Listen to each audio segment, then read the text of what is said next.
நவி studios வழங்கும் மாரி செல்வராஜின் வாழை ஆகஸ்ட் 23 முதல் உங்கள் அபிமான திரையரங்குகளில்.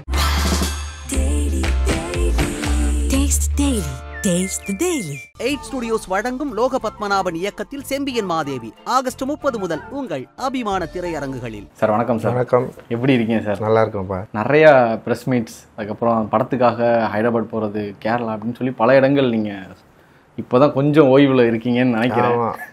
தங்களானோட அந்த ரிசப்ஷன் எப்படி இருக்குது? தங்களோட ரிசப்ஷன் வந்து பயங்கரமாக இருக்குது, ரொம்ப சந்தோஷமாக இருக்குது. வியூவர்ஸ் வந்து கிடச்சிருக்காங்க. அண்ட் வந்து இதை பற்றி பேசுகிறது, டிஸ்கஸ் பண்ணுறது, இதோட மொழியை புரிஞ்சுக்கிட்டது. அண்ட் வந்து இந்த சினிமா வந்து எதன் அடிப்படையில் எடுக்கப்பட்டது, அப்புறம் வந்து இதோட என்ன சொல்கிறது, இதோட லேஸை பற்றி நிறைய வந்து பேச ஆரம்பிச்சிருக்காங்க. இதோட பாலிடிக்ஸ் தன்மையை வந்து நிறைய பேச ஆரம்பிச்சிருக்காங்க. அண்ட் வந்து இதோட ஆக்டர்ஸோடைய ஒர்க்கு அண்ட் டெக்னீஷியனோட ஒர்க்ஸை வந்து ஃபர்ஸ்ட் டைமாக பயங்கரமாக செலிப்ரேட் பண்ணி கொண்டாடுற ஒரு விஷயமா இருந்தது. நல்லா ஹோல்சமாக ஒரு படம் கொடுக்குற எக்ஸ்பீரியன்ஸ் அப்படின்னு இருக்கும். ஆனால் இந்த படத்துக்கு பின்னாடி வேலை செஞ்சவங்கள பற்றி பயங்கரமாக பேசுகிறது, அவங்கள கொண்டாடுறது. ஸோ அந்த மாதிரி வந்து ஒரு பெரிய ஒரு என்ன சொல்கிறது, ஒரு படத்துக்கு பிறகு வந்து இவ்வளோ இப்போ கடினப்பட்டு உழைப்போம் நம்ம சொல்லுவோம், அதுக்கான பலன் வந்து கிடைக்கணும்னு நம்ம எல்லாருமே வந்து யோசிப்போம். ஸோ அதை கொண்டாடுறதை வந்து பார்க்குறப்போ வந்து உண்மையிலே பயங்கர சந்தோஷமாக இருக்குது. எனக்கு தெரிஞ்சு இப்போ ரீசெண்ட் டைம்ஸில் வந்து நீங்கள் தங்களானுக்குமே இன்டர்வியூஸ் பிஃபோர் எதுவுமே மேக்ஸிமம் கொடுக்கல, ஆஃப்டருமே ரொம்ப குறிப்பிட்டு கொடுக்குறீங்க. ஸ்டேஜ் ஸ்பீச்சஸ்மே வந்து கொஞ்சம் தன்மையாக மாறிட்டே வருது. ரொம்ப அக்ரெசிவாக இருந்த ஆள் வந்து இப்போது ஒரு ரொம்ப காம்பேக்டாக மாற மாதிரி தெரியுது. ஆமாவா? கான்சியஸாக பண்ணுறதா? இன்னும் வெளிப்படையாக தான் நான் பேசுகிறேன் அப்படின்னு நான் நினைக்கிறேன். முன்னாடி தான் எனக்கு கொஞ்சம் பயம் இருந்தது, இப்போ வந்து சுத்தமாக பயம் இல்லை. இப்போ தங்களானில் வர டைலாக் மாதிரி தான், சாவுக்கு துணிந்து தான் இங்கே வாழ்க்கை அப்படின்னு ஒன்று இருக்குதுல்ல. அந்த மாதிரி வந்து என்னோடய உண்மையை பேசுகிறது மூலமாக எனக்கு வந்து பிரச்சனைகள் ஏற்படும்னா அந்த பிரச்சனையை சமாளிக்கிறதுக்கும் எதிர்கொள்வதற்கும் நான் தயார் அப்படின்ற ஒரு மனநிலையில் வந்துட்டேன் அப்படின்னு நினைக்கிறேன். மேபி அந்த கான்ஃபிடென்ட்டு தான் வந்து இந்த ஒரு தன்மையை உருவாக்கியிருக்குமோ அப்படின்னு நான் நினைக்கிறேன். இன்னொன்று, படத்துக்கு முன்னாடி நான் ஏன் இன்டர்வியூ எதுவுமே பேசலை, நான் ஒரு பெர்ஸ்பெக்டிவ் செட் பண்ண விரும்பலை. ஒரு படம் வந்து இதுதான் சொல்லப்போகுது, இப்படி தான் இருக்கும் அப்படின்றத வந்து நான் சொல்ல விரும்பலை. மக்கள் வந்து இந்த படத்தை பற்றி ஒன்று நினச்சிட்ருக்காங்க, படம் பார்க்கட்டும், படம் ஒரு எக்ஸ்பீரியன்ஸ் அவங்களுக்கு கொடுக்கும், அந்த எக்ஸ்பீரியன்ஸ்க்கு அப்புறம் வந்து நம்ம வந்து பேசினா கரெக்டாக இருக்கும் அப்படின்ற மாதிரி எனக்கு வந்து தோணுச்சு. ஸோ அதனால தான் அதுக்கு முன்னாடி இன்டர்வியூஸ் எல்லாம் நான் வந்து பேசணும். அப்புறம் இப்போ பொதுவாக வந்து நான் வந்து இது எல்லாத்தையுமே தவிர்க்கிறேன் நான் ஆக்சுவலி. அதனால தான் அதை அந்த மாதிரி கேட்டேன். ஏன்னா வந்து ஒர்க்கு தான் வந்து பேசணும் அப்படின்றது தான் என்னுடைய ஒரு சிந்தனையாக இருக்குது. அதுக்கப்புறம் என்னென்னா நிறைய சில கருத்து முரண்களும் இருக்குது. சில பேர் வந்து இப்போ நம்ம பேசுகிறத எப்படி எடுத்துக்கிறாங்க, எப்படி பார்க்குறாங்க அப்படின்னு ஒன்று இருக்குது. அப்புறம் நம்ம எது பேசினாலுமே ஒரு டிபேட்டபிளாக மாறிடுது அது. ஸோ வந்து அதனால் ரொம்ப கவனமாக இருக்க வேண்டியதாக இருக்குது, கவனமாக பேச வேண்டியதாக இருக்குது. அதை மீறி தான் நம்ம சில இடங்களில் நம்மளுடைய எமோஷனை வந்து பயங்கரமாக எக்ஸ்ப்ரெஸ் பண்ணுறோம். ஸோ அதுக்கு வந்து ஒரு பெரிய ரிசப்ஷனும் அண்ட் டிபேட்டபிளும் மாறுறதை வந்து அதை அண்டர்ஸ்டாண்ட் பண்ணி அதை என்ஜாய் பண்ணுறதுக்கு கொஞ்சம் டைம் கரெக்டாக இருக்குன்னு நான் நினைக்கிறேன். தங்களான் பற்றியான ரைட்டிங், இந்த மாதிரி நிறைய ப்ராசஸ் பற்றி பேசணும், அதில் இருக்கிற அந்த லேயர்ஸ், மெட்டஃபர்ஸ், இந்த மாதிரி பல விஷயங்கள் இந்த ஒரு கான்வர்சேஷனில் பேசணும்னு நினைக்கிறேன். பேசலாம். ஒரு கோட் ஒன்று இருக்குண்ணா, art should comfort the disturbed and disturb the comfortable அப்படின்னு சொல்லி ஒரு கோட் ஒன்று இருக்குது. அதே மாதிரி தான் இருந்துச்சு. இந்த படம் பார்த்தோன்னா இது எவ்வளோ தூரம் நம்மளை வந்து டிஸ்டர்ப் பண்ணுது, ஏன்னா ஒரு ஆர்ட் வந்து எவ்வளோ தூரம் டிஸ்டர்ப் பண்ணுது அப்படின்றது வந்து ஒரு மிகப்பெரிய ஒரு சக்ஸஸ் ஃபேக்டராகவும் பார்ப்பாங்க. இது அந்தளவுக்கு ஒரு பெரிய ஒரு டிஸ்டர்பிங் ஃபேக்டராக இருந்துச்சு. இந்த கதை எழுதும்போது உங்களை எவ்வளோ டிஸ்டர்ப் பண்ணுச்சு, இது ஆடியன்ஸ்க்கு எவ்வளோ தூரம் டிஸ்டர்ப் பண்ணணும்னு நினச்சிங்க? தங்களான் பொறுத்த வரைக்கும் வந்து it is not easy material. என்னால் வந்து இது ஈஸியாக எழுத முடியல. ஆக்சுவலி வந்து இது வந்து ரொம்ப ஸ்ட்ரெயிட் நரேஷன் மூவியாக தான் ஃபஸ்ட்டு எழுதினேன். ஆக்சுவலி இப்போ நான் வந்து தமிழ் பிரபா கிட்ட வந்து ஃபஸ்ட்டு இதை டிஸ்கஸ் பண்ணுறப்போ வந்து நான் இந்த படத்தில் ஆரத்தியோ இல்லை யாருமே இல்லை. Magical realism. ஆமாம், இல்லை. ஃபஸ்ட்டு வந்து நான் யோசித்தது வந்து இந்த மக்கள் போகிறாங்க, எப்படி வந்து தங்கத்தை எடுக்கிறாங்க அப்படின்றது தான் வந்து ஃபஸ்ட்டு வந்து கதையாக இருந்தது. அந்த கதையை தான் நான் வந்து ஒர்க் பண்ண ஃபஸ்ட்டு வந்து ட்ரை பண்ணோம், நானும் தமிழ் பிரபாவும். சரி, நான் அவர்கிட்ட அதை தான் டிஸ்கஸ் பண்ணேன். அண்ட் வந்து இவர் ஹீரோக்கிட்டேயும் வந்து விக்ரம் சார்கிட்டையும் நான் அதுதான் சொன்னேன். சொன்னதுக்கப்புறம் வந்து நான் ஒரு நான் ஒரு கதை செட் பண்ணிட்டேன், ஒரு வேர்ல்டை வந்து செட் பண்ணிவிட்டேன், நம்ம இதுதான் பண்ண போகிறோம்னு சொல்லிட்டு அதுக்கப்புறம் தான் ரிசர்ச் பண்ணவே நான் வந்து இறங்கினேன். அப்போ ரிசர்ச் மெட்டீரியல்ஸ் வந்து கொஞ்சம் கொஞ்சமாக கிடைக்க எனக்கு வந்து ஃபஸ்ட்டு வந்து இந்த ராஜராஜ சோழன் காலத்தில் நடந்த ஒரு ஸோ அந்த மைனிங் எப்படி அப்போ ஸ்டார்ட் ஆச்சு, அப்புறம் வந்து திப்பு சுல்தான் காலத்தில் நடந்த மைனிங் எப்படி வந்து ஸ்டார்ட் ஆச்சு, ஸோ அதுக்கப்புறம் வந்து அதுக்கு முன்னாடி வந்து எப்படி மைனிங் பண்ணாங்க, அப்புறம் வந்து வெள்ளைக்காரன் டாக்டர் வாரன் வந்து எப்படி வந்து ஃபஸ்ட் டைமாக இங்கே வந்து மைனிங் நடந்துருக்குதுன்னு கண்டுபிடிச்சாருன்னு சொல்லிட்டு ஒரு பெரிய ஹிஸ்ட்ரி வந்து எனக்கு வந்து கிடைச்சிது. அதெல்லாம் பயங்கர இன்ட்ரெஸ்டிங்காக இருந்தது. சரி, அதை பற்றி நான் யோசிச்சுட்டு இருந்தப்போ வந்து இன்னும்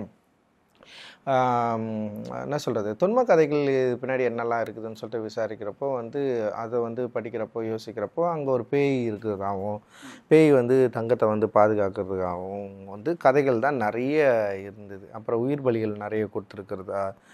சரி, இது வந்து மக்கள்கிட்ட என்ன மாதிரி கதைகள் இருக்குதுன்னு பார்க்குறப்போ வாய்மொழி, அதாவது செவ்வியல் கதைகள் வந்து எக்கச்சக்கமாக என்னென்னவோ வித்தியாசமாக இருந்தது.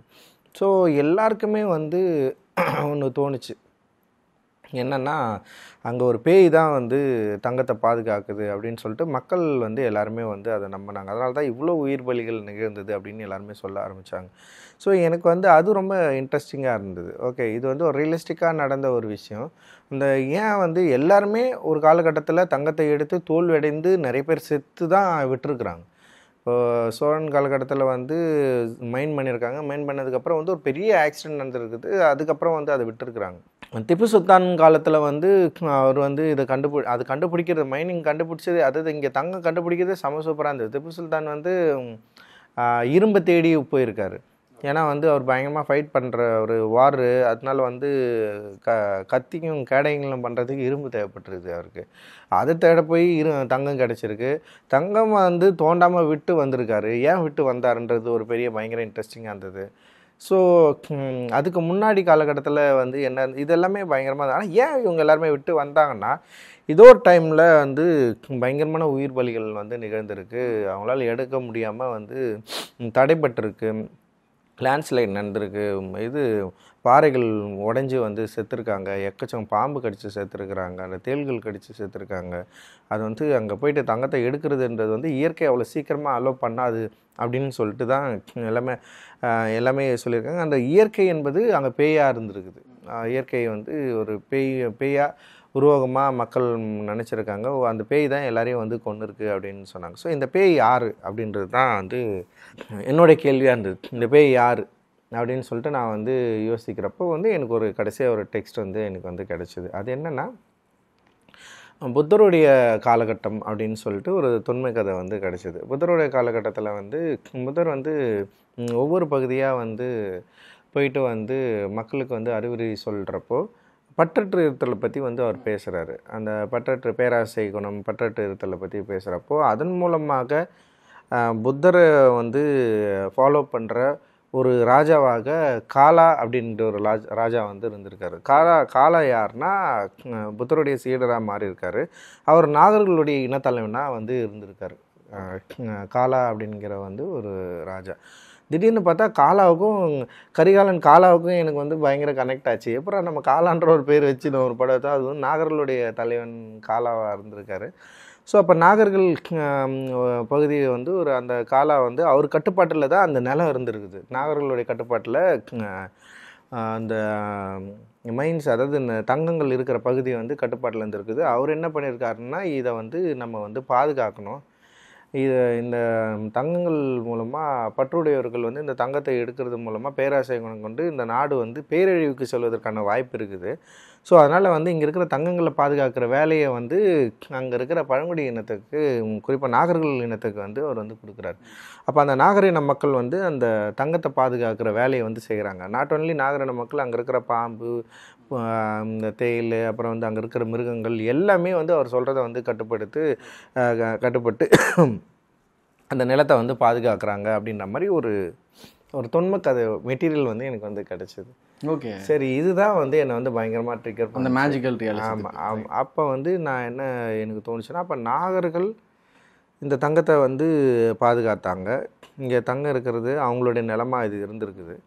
ஸோ நாகர்களுடைய வரலாறை வந்து அதுக்கப்புறம் வந்து நான் படிக்க ஆரம்பித்தேன். நாகர்கள் வரலாறை பற்றி வந்து பாபாசாஹேப் அம்பேத்கர் வந்து தீண்டப்படாதவர்கள் யார் என்பவரில் வந்து ஒரு பெரிய ஒரு ரிசர்ச் மெட்டீரியலை வந்து கொடுத்துருப்பாரு. நாகர்களுக்கும் இப்போ இருக்கிற திராவிடர்களுக்கும் என்ன உறவு, நாகர்கள் என்பவர் இந்தியாவில் முழுக்க இருந்தார்களா, நாகர்கள் வந்து இந்தியாவின் பூர்வகுடிகளா அப்படின்றது வந்து பயங்கரமாக ப்ரூவ் பண்ணியிருப்பார்.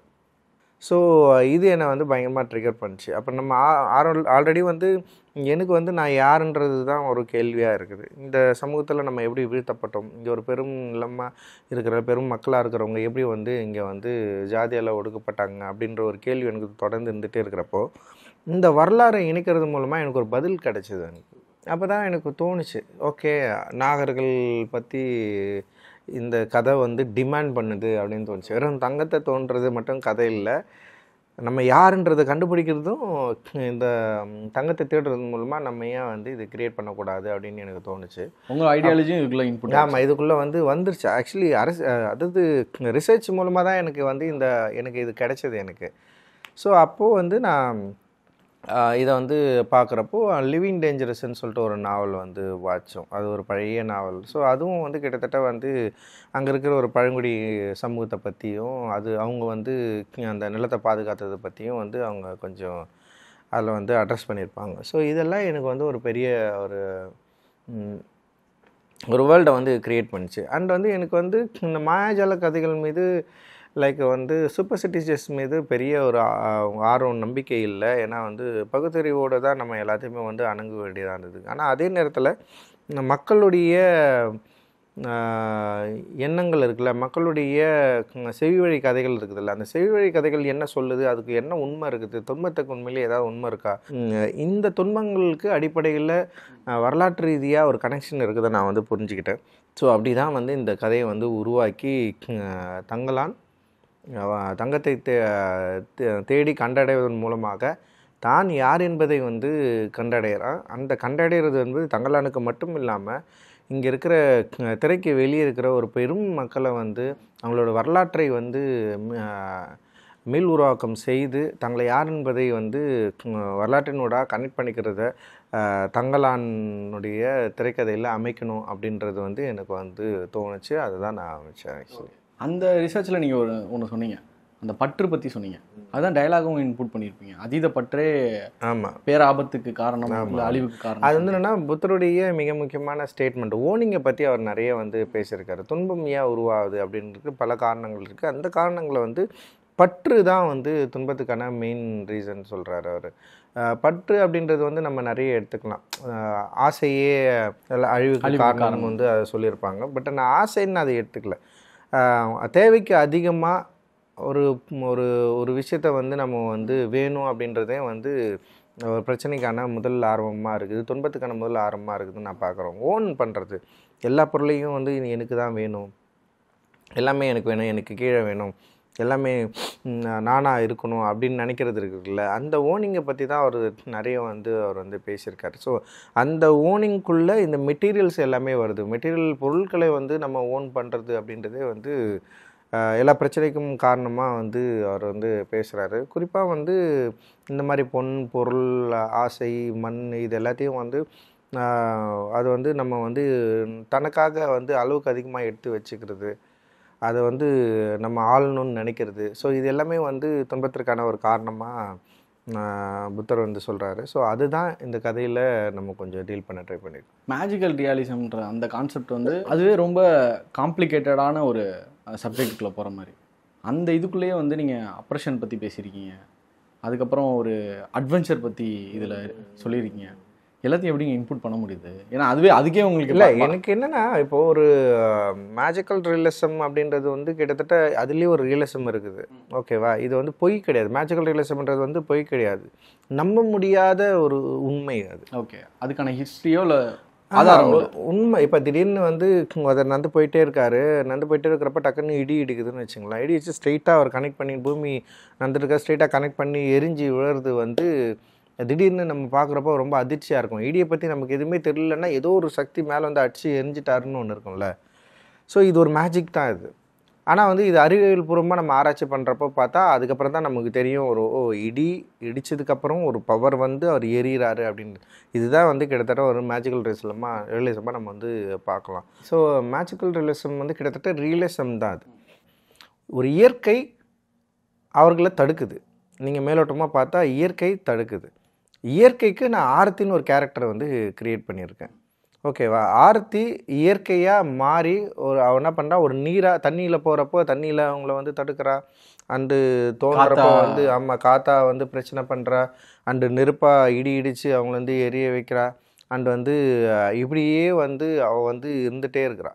ஸோ இப்படி ஒரு என்ன சொல்கிறது, ஒரு இயற்கையில் நடக்கிற பேரழிவுகளுக்கு நான் இன்னொரு பேரை கொடுத்து அந்த பேர் மூலமாக இந்த இயற்கையில் நடக்கிற அந்த பேரழிவுகளை வந்து ஆடியன்ஸ் கடத்த நான் வந்து ட்ரை பண்ணியிருக்கேன். ஒரு எக்ஸ்ட்ரா லேயராக நான் வந்து ட்ரை பண்ணியிருக்கேன். தமிழ் பிரபா கூட வந்து இது வந்து நம்ம வந்து டிஸ்கஸ் பண்ணுறப்போ வந்து இந்த பாணியை இன்னும் வந்து இலகுவாக நம்ம வந்து கொடுக்கறதுக்கு வந்து நம்ம வந்து ட்ரை பண்ணணும்னு சொல்லிட்டு தான் நாங்கள் வந்து திரைக்கதையில் வந்து இன்னும் மேலும் இலகுவாக நான் ட்ரை பண்ணி விட்டுருந்தேன். நான் இன்னும் எக்ஸ்டெண்டாக போயிருப்பேன். எனக்கு வந்து இதுக்குள்ளே இருக்கிற எக்ஸ்ட்ரீமாக வந்து தொடணும்னு ஆசை எனக்கு. லைக் வந்து கிளைமேக்ஸ் எல்லாம் பயங்கர ட்ரிப்பில் இருக்கணும்னுலாம் நான் நினச்சேன். நான் ஒரு பெரிய சீக்வன்ஸ் எடுத்துகிட்டு படத்தில் வைக்கல, அது வச்சுருந்தேன். ஆமாம், ஒரு பெரிய சீக்வன்ஸ் எடுத்திருக்கேன் நான். ஸோ அந்த எடுத்துக்கிறதுல வந்து கிட்டத்தட்ட மக்கள் எல்லாருமே வந்து அந்த ட்ராமாவில் சிக்கி ஒரு மாதிரி மாறி வந்து கிட்டத்தட்ட வந்து ஒரு ஜோம்பி மனநிலையில் மாறுவாங்க. அந்த ஜாம்பி மனநிலையில் அந்த ஏரியாவில் கொஞ்சம் இருந்தது. நான் அப்புறம் அது ரொம்ப ஹெவியாக இருக்குன்னு தான் அதெல்லாம் எடுத்துட்டேன் நான். சரி வந்து இதுக்கே வந்து ஆடியன்ஸ் வந்து புரியல, லைக் வந்து இது ஒரு ஹெவியாக இருக்கிறதா வந்து ஃபீல் பண்ணுறாங்கல்ல. சரி, அதனால தான் நான் அது கொஞ்சம் வெளியே எடுத்துட்டேன் நான். ஸோ அப்படி இருந்தது. இப்போ அது வந்து இப்போ பேர்ட்மேன் மாதிரி ஒரு படம் வந்து ரெவனன்ட்டில் கூட கொஞ்சம் சில ஏரியா வந்து அவர் வந்து யூஸ் பண்ணியிருப்பார். இன்னாரிட்டோ கொஞ்சம் வந்து இதை பயங்கரமாக ஹேண்டில் பண்ணிப்பார். இப்போ ரீசெண்டாக ஒரு படம் எடுத்தார் இன்னாரிட்டோ, முழுக்க அந்த மாதிரி ஒரு டைப் ஆஃப் படமாக தான் அது இருந்தது. ஸோ இது ஒரு ஜானர்.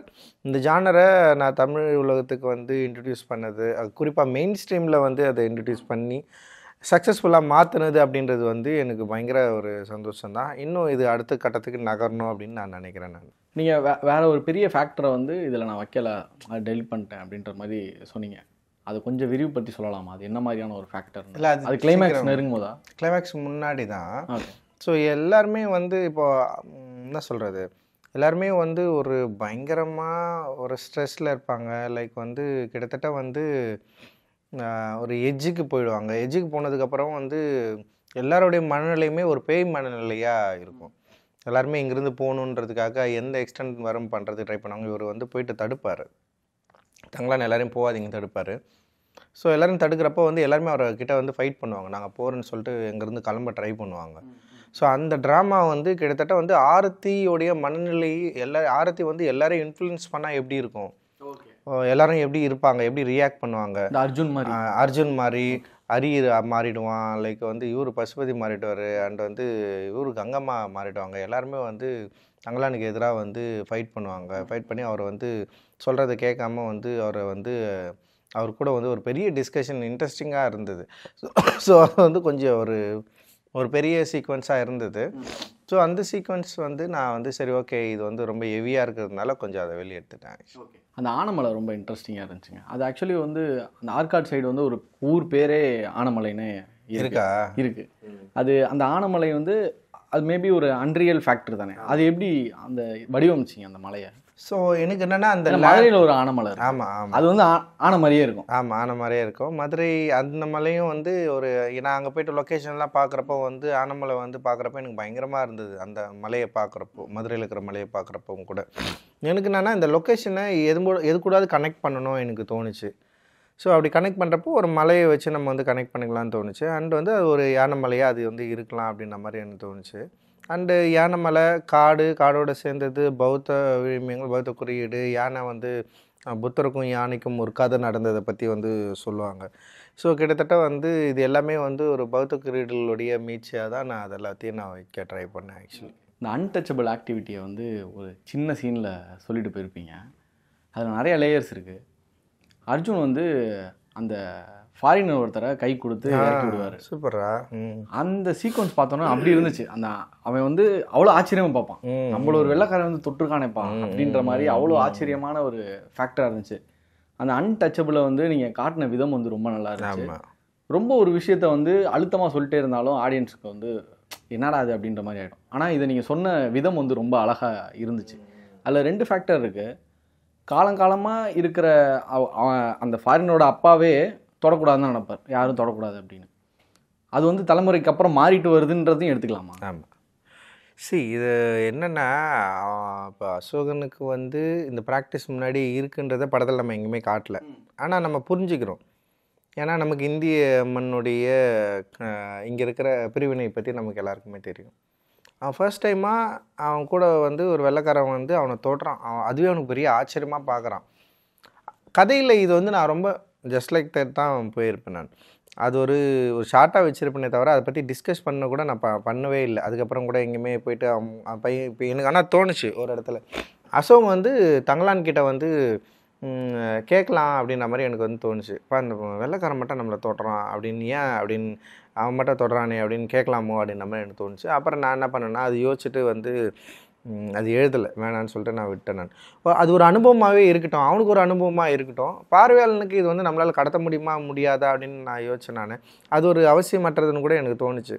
ஆனால் பார்க்குறவங்களுக்கு இது புரிஞ்சுதுன்னா ரொம்ப சந்தோஷம் நினச்சேன். பரவாயில்ல, நீ அதை பார்த்து வந்து உனக்கு புரிஞ்சிருக்காது. எனக்கு இன்னொன்று அவர் அதுக்கப்புறமே வந்து அந்த அர்ஜுனோட டிராவல் எல்லாமே வந்து அந்த பையனோட இருக்கும். ஆமாம் ஆமாம். ஒரு பறவையை வேட்டையாடுறதா இருந்தாலும் சரி, ஏதோ ஒரு நோக்கி ஏதோ. ஆமாம் ஆமாம். ஏன்னா இப்போ இவங்க நெக்ஸ்ட் ஜென்ரேஷனாக இருக்கிறாங்க. அவன் வெள்ளைக்கார பையனாக இருந்தாலுமே கூட வந்து அவனுக்கு கூட வந்து விளையாடுற பேசுகிற ஒரு பையனாக வந்து அர்ஜுன் இருக்கிறான். அர்ஜுனுக்கு வந்து ஃபர்ஸ்ட் டைமாக வந்து வேற ஒரு ஆளுங்கிட்ட வந்து ஒரு க்ளோஸான ஒரு கிட்டத்தட்ட ஒரு க்ளோஸான ஒரு தன்மை வந்து அவனுக்கு வந்து கிடைக்கிது அதில். ஸோ வந்து டெஃபினட்டாக இந்த அன்டச்சபிலிட்டி, இந்த ப்ராக்டிஸ் அப்படின்றது வந்து காலத்து மாறிட்டே இருக்குது.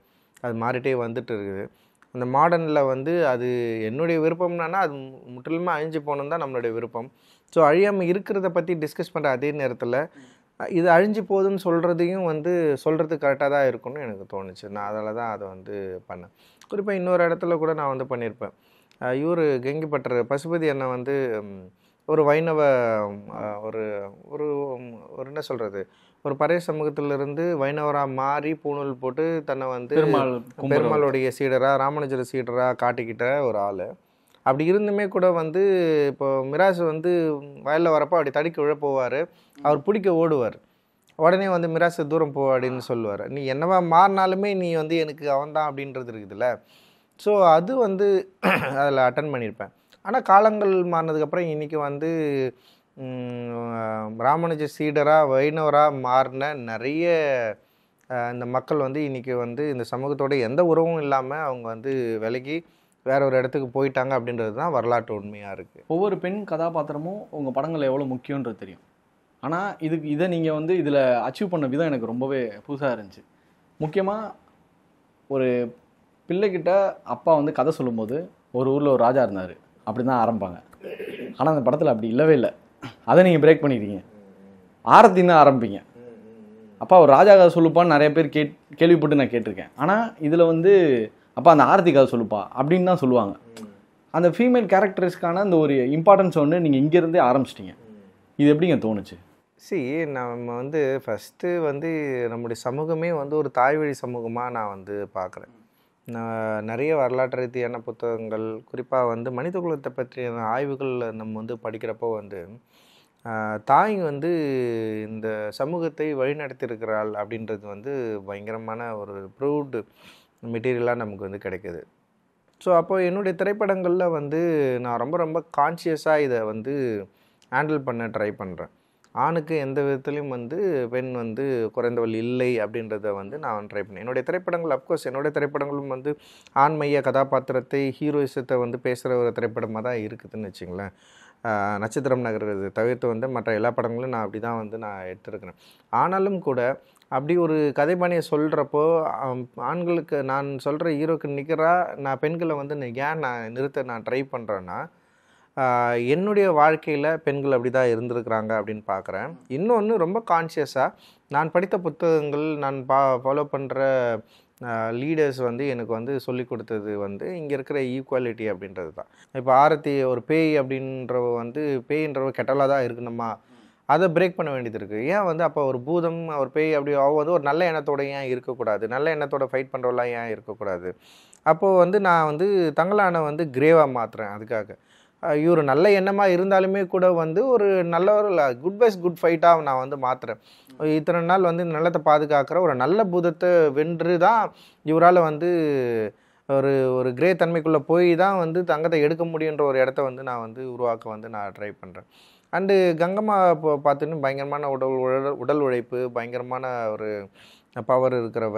அவள் வந்து தன்னுடைய கணவனை வந்து எப்படி ஹேண்டில் பண்ணுறா, குறிப்பாக அந்த காலகட்டத்தில் வந்து எப்படி இருப்பாங்க, எங்கள் அம்மாவே வந்து எங்கள் அப்பாவை எப்படி ஹேண்டில் பண்ணாங்கன்னு எனக்கு வந்து தெரியும். ஸோ அதை வந்து நான் வந்து க்ரியேட் பண்ண ட்ரை பண்ணுறேன். அண்டு அரசாணி அப்படின்ற ஒரு கதாபாத்திரம் மூலமாக வந்து அவள் தன்னுடைய காதல், ஒரு கணவன் மேலே அளவற்ற காதல் இருக்கிறா. ஆனால் வந்து ஒரு பொருள் வந்து அவளுக்கு வந்து தேவை அப்படின்றதுல அந்த அவளோட கான்ஷியஸ்னஸ் எப்படி இருக்குது, அதுக்கு அவள் என்ன பண்ணுறா அப்படின்றது வந்து கடைசியில் வந்து கிளைமேக்ஸில் நான் கொஞ்சம் மாற்ற கூட ட்ரை பண்ணேன். அரசாணியை வந்து அவங்க புருஷன் செத்ததுக்கப்புறம் வந்து அந்த இவங்ககிட்ட சண்டை போட்டு அவள் சாகிற மாதிரி கூட நான் ட்ரை பண்ணேன். ஆனால் எழுதுனது வந்து ஃபஸ்ட்டே வந்து என்னன்னா தங்கத்தை எடுத்துகிட்டு அவன் செத்ததுக்கப்புறம் வந்து அழுதுகிட்டே இருப்பாள், ஆனால் தங்கத்தை எடுத்துகிட்டு வந்து ஓடுவா தான் நான் வந்து எழுதியிருந்தேன். ஸோ அப்போ வந்து நான் மாற்றுறப்போ வந்து அந்த பொண்ணு நடிச்ச இப்போ பிரீத்தி வந்து என்கிட்ட வந்து கேட்டாங்க, நீங்கள் ஏன் மாற்றுறீங்க அப்படின்னு கேட்டாங்க. ஏம்மா அப்படின்னா, இல்லை நான் அந்த கேரக்டர் நான் ஃபாலோ பண்ணுறப்ப எனக்கு அந்த முடிவு தான் எனக்கு ரொம்ப கரெக்டாக இருக்கிற மாதிரி எனக்கு தோணுது. தங்கம் தான் கடைசியாக. ஆமாம், அந்த தங்கத்தை எடுத்துகிட்டு நான் போகிறது தான் வந்து எனக்கு வந்து கரெக்டாக இருக்குதுன்னு தோணுது. ஏன்னா வந்து கணவன் இறந்துட்டதுக்கப்புறம் வந்து நம்ம ஃபைட் பண்ணிட்டோம், அதோட ரியாலிட்டி நம்ம வந்து கரெக்டாக காட்டிட்டோம். ஆனால் அதுக்கப்புறம் வந்து எனக்கு நான் தங்கத்தை எடுத்துகிட்டு போகிறது தானே கரெக்டாக இருக்கும், அந்த கேரக்டர் அது தானே டிமாண்ட் பண்ணுது அப்படின்னு அந்த பொண்ணு சொன்னோடனே வந்து எனக்கு அப்போ வந்து யோசிச்சேன். நான் ஒரு கேரக்டரை பண்ணுற ஒரு ஆர்டிஸ்ட்டு, அந்த கேரக்டர் வந்து இதுதான் டிமாண்ட் பண்ணுதுன்னு அவன் நம்புறா அப்படின்றப்போ ஆடியன்ஸுக்கிட்ட இது ஒர்க் ஆகும்னு எனக்கு தோணுச்சு. எனக்கு ஒரு சின்ன பயம் வந்துச்சு, பொண்ணு நம்ம இப்படி ஒரு திடீர்னு வந்து ஒரு கிரே லேயருக்குள்ளே வந்து அந்த பொண்ணு கேரக்டர் நம்ம வைக்கிறோமே, அது வந்து ஒர்க் ஆகுமா ஆகாதா அப்படின்ற மாதிரி நான் ஒரு சின்ன பயம் எனக்கு உருவாச்சு. அந்த பயத்தை வந்து பிரீத்தி வந்து இல்லை இது நம்ம இப்படி பண்ணால் நல்லாயிருக்கும் சார், நீங்கள் யோசிங்க சார் அப்படின்னு சொல்லிட்டு போயிடுச்சு. அப்புறம் நான் யோசித்தேன். நான் கொஞ்ச நேரம் யோசிச்சுட்டு அப்புறம் வந்து ரொம்ப கான்ஃபிடென்ட்டாக சரி ஓகே நம்ம இதை பண்ணுவோன்னு சொல்லிட்டு தான் நான் அதை பண்ணேன் நான். ஸோ எனக்கு என்னென்னா, நான் ஒரு ஆணாக இருக்கிறேன், ஒரு ஆணாக இருந்து பெண் கதாபாத்திரங்களில் பண்ணுறப்போ கிட்டத்தட்ட வந்து பெண்களுடைய மனநிலைக்குள்ளே போயிட்டு அது நான் கொண்டு வர நான் ட்ரை பண்ணுறேன். ஆனாலுமே நான் ஆண் தான், என்னை மீறி ஒரு ஆணாக தான் நான் ஒரு பொண்ணை பார்க்க வேண்டியது இருக்குது. ஆண் மனநிலை என்பதே ஆணுக்கு கீழே தான் பெண் அப்படின்ற ஒரு மனநிலை இருக்குது. இப்போ சம்டைம்ஸ் வந்து நம்ம சேவியர் மனநிலையிலேருந்து தான் வந்து பார்க்குறோம். ஒரு பெண் கதாபாத்திரங்களில் ஈக்குவலிட்டியாக நம்ம வைக்கிறது கூட வந்து நான் பாரு இப்படி வச்சுட்டேன், ஒரு ஆணால் தான் இது செய்ய முடியுதுன்னு அப்படின்ற இடத்துக்கு கூட அது போகுது. ஸோ இது வந்து கதாபாத்திரங்களில் படைக்கிறப்போ தப்பாக எக்ஸ்போஸ் ஆகிடக்கூடாது அப்படின்றப்போ நான் ரொம்ப கவனமாக இருந்து என்னுடைய பெண் உதவி இயக்குனர்கள், நம்ம நண்பர்கள், இவங்ககிட்டலாம் நான் இதை பற்றி குறிப்பாக பெண்கள்கிட்ட அதிகமாக இதை பற்றி டிஸ்கஸ் பண்ணி இது தப்பாக இருக்கா ரைட்டாக இருக்கான்னு சொல்லிட்டு ரொம்ப கவனமாக யோசித்து தான் நான் வந்து ஒவ்வொரு முறையும் அந்த கதாபாத்திரங்களை வந்து படைக்கிறேன். ஆனால் அதை மீறியுமே சில தவறுகள் வந்து நிகழ்ந்துறதுக்கான வாய்ப்புகள் இருக்குது. வேறு வழி இல்லை, நான் ஒரு ஆணாக இருக்கிறதுனால. ஹீரோட இந்த இன்ட்ரடக்ஷனும் ஹீரோட எண்டிங்கும் நல்லா இருந்துச்சுங்க. ஏன்னா இந்த மாதிரியான ஒரு ஓப்பனிங் வந்து எந்த ஹீரோக்கும் பார்த்தது. தூக்கத்துலேருந்து எந்திரிக்கிறவர், அதான் தூக்கத்துலேருந்து ஆர்க்கு எந்திரிக்கிறவர், தங்கத்தை தேடி போகிறது, இது எங்கெங்க பிடிச்சிங்க? தூக்கம் அப்படின்றது வந்து கிட்டத்தட்ட வந்து நம்ம வந்து இன்னொரு நிலையில் இருக்கிறோம். மனிதன் வந்து விழிப்பு நிலை, தூக்க நிலை அப்படின்றது, தூக்க நிலை கிட்டத்தட்ட ஒரு இறப்பு நிலை தான். தூங்கிட்டு இருக்கிறவனுக்கு வந்து நம்ம உயிரோடு இருக்கிறனா இல்லையான்னு நம்ம எதை வச்சு கண்டுபிடிக்கணும்னா வெறும் மூச்சு மூலமாக தான். மற்றபடி உறுப்புகள், கனவு, கண், மூளை இதெல்லாம் என்ன பண்ணிகிட்ருக்கோன்னு ஒன்று இருக்குதுல்ல. ஸோ எனக்கு வந்து நான் அதிகமாக கனவுகளின் வழியே வாழ்ந்து கொண்டிருப்பவன். எனக்கு வந்து கனவு வந்து கொடூரமாக வரும். நைட்டில் நான் தூங்கின ஆரம்பித்ததுலேருந்து காலையில் வரைக்கும் கனவு வந்துகிட்டே இருக்கும் எனக்கு.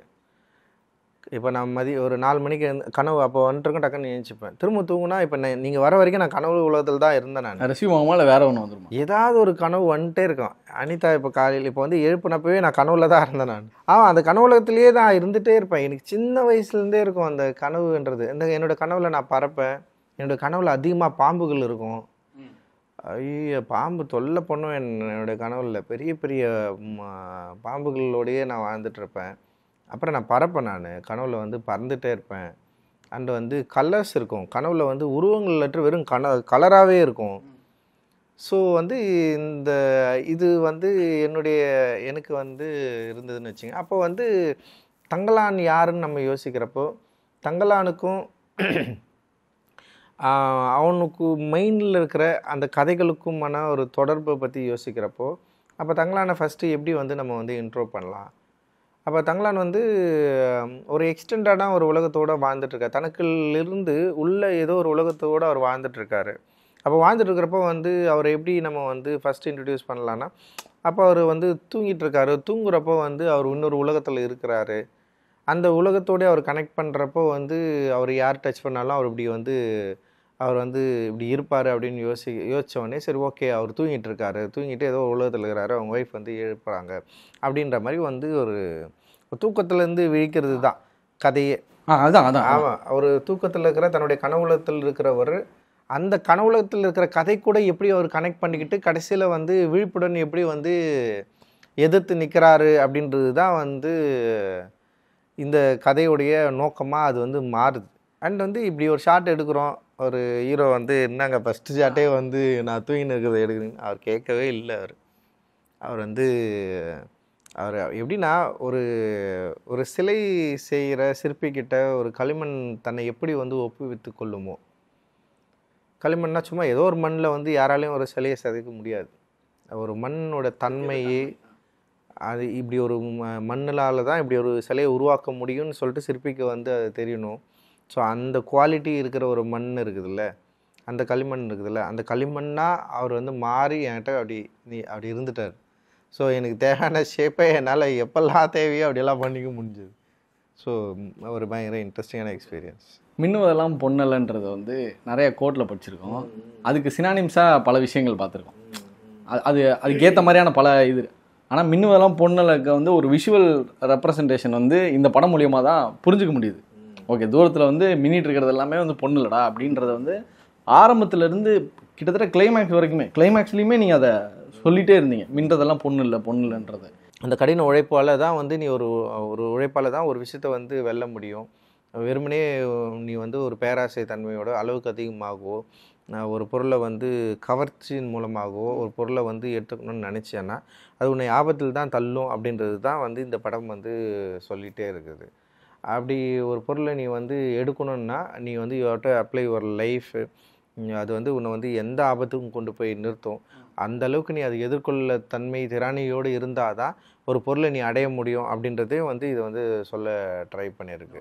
ஸோ அதன் அடிப்படையில் தான் இது வந்து நம்ம வந்து உருவாக்கணும். அவங்களோட ஆன்செஸ்டர், அதாவது விக்ரமோட ஆன்செஸ்டரோட கதைகளை வந்து அவர் என்னதான் அது கனவாக இருந்தாலும் ஆடியன்ஸுக்கு வந்து ஏதோ ஒரு இடத்துல இது கனவு இல்லை, அவனோட மூதாதையரோட வாழ்க்கை வரலாறு தான் வந்து அவனுக்கு கனவாக வருது அப்படின்றத புரிய வைக்கிறபடி நீங்கள் ஒரு ஃப்ளாஷ் அந்த கதைக்குள்ளே போகிறீங்க.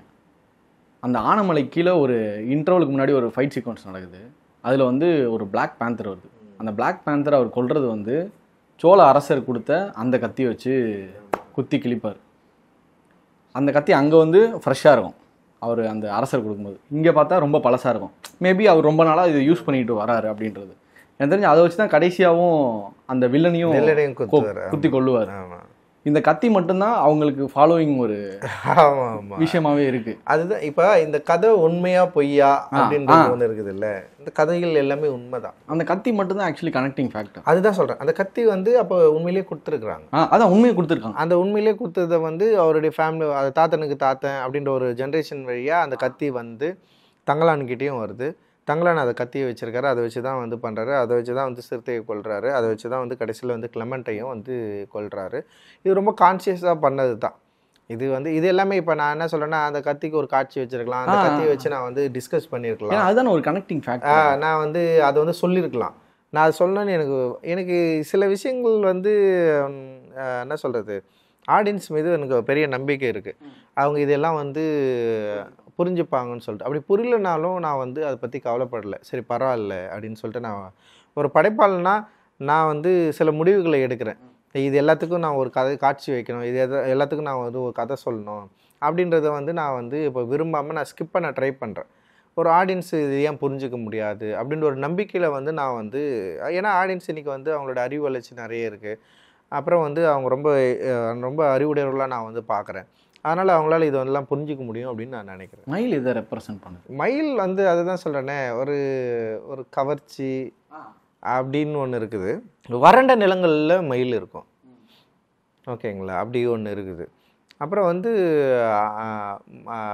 அன்றைக்கி இருக்கிற பழங்குடியின மக்கள் வந்து இந்த தங்கத்தை தேடுறப்போ லைக் வந்து அந்த நிலங்கள் இப்படி தான் இருந்திருக்கு.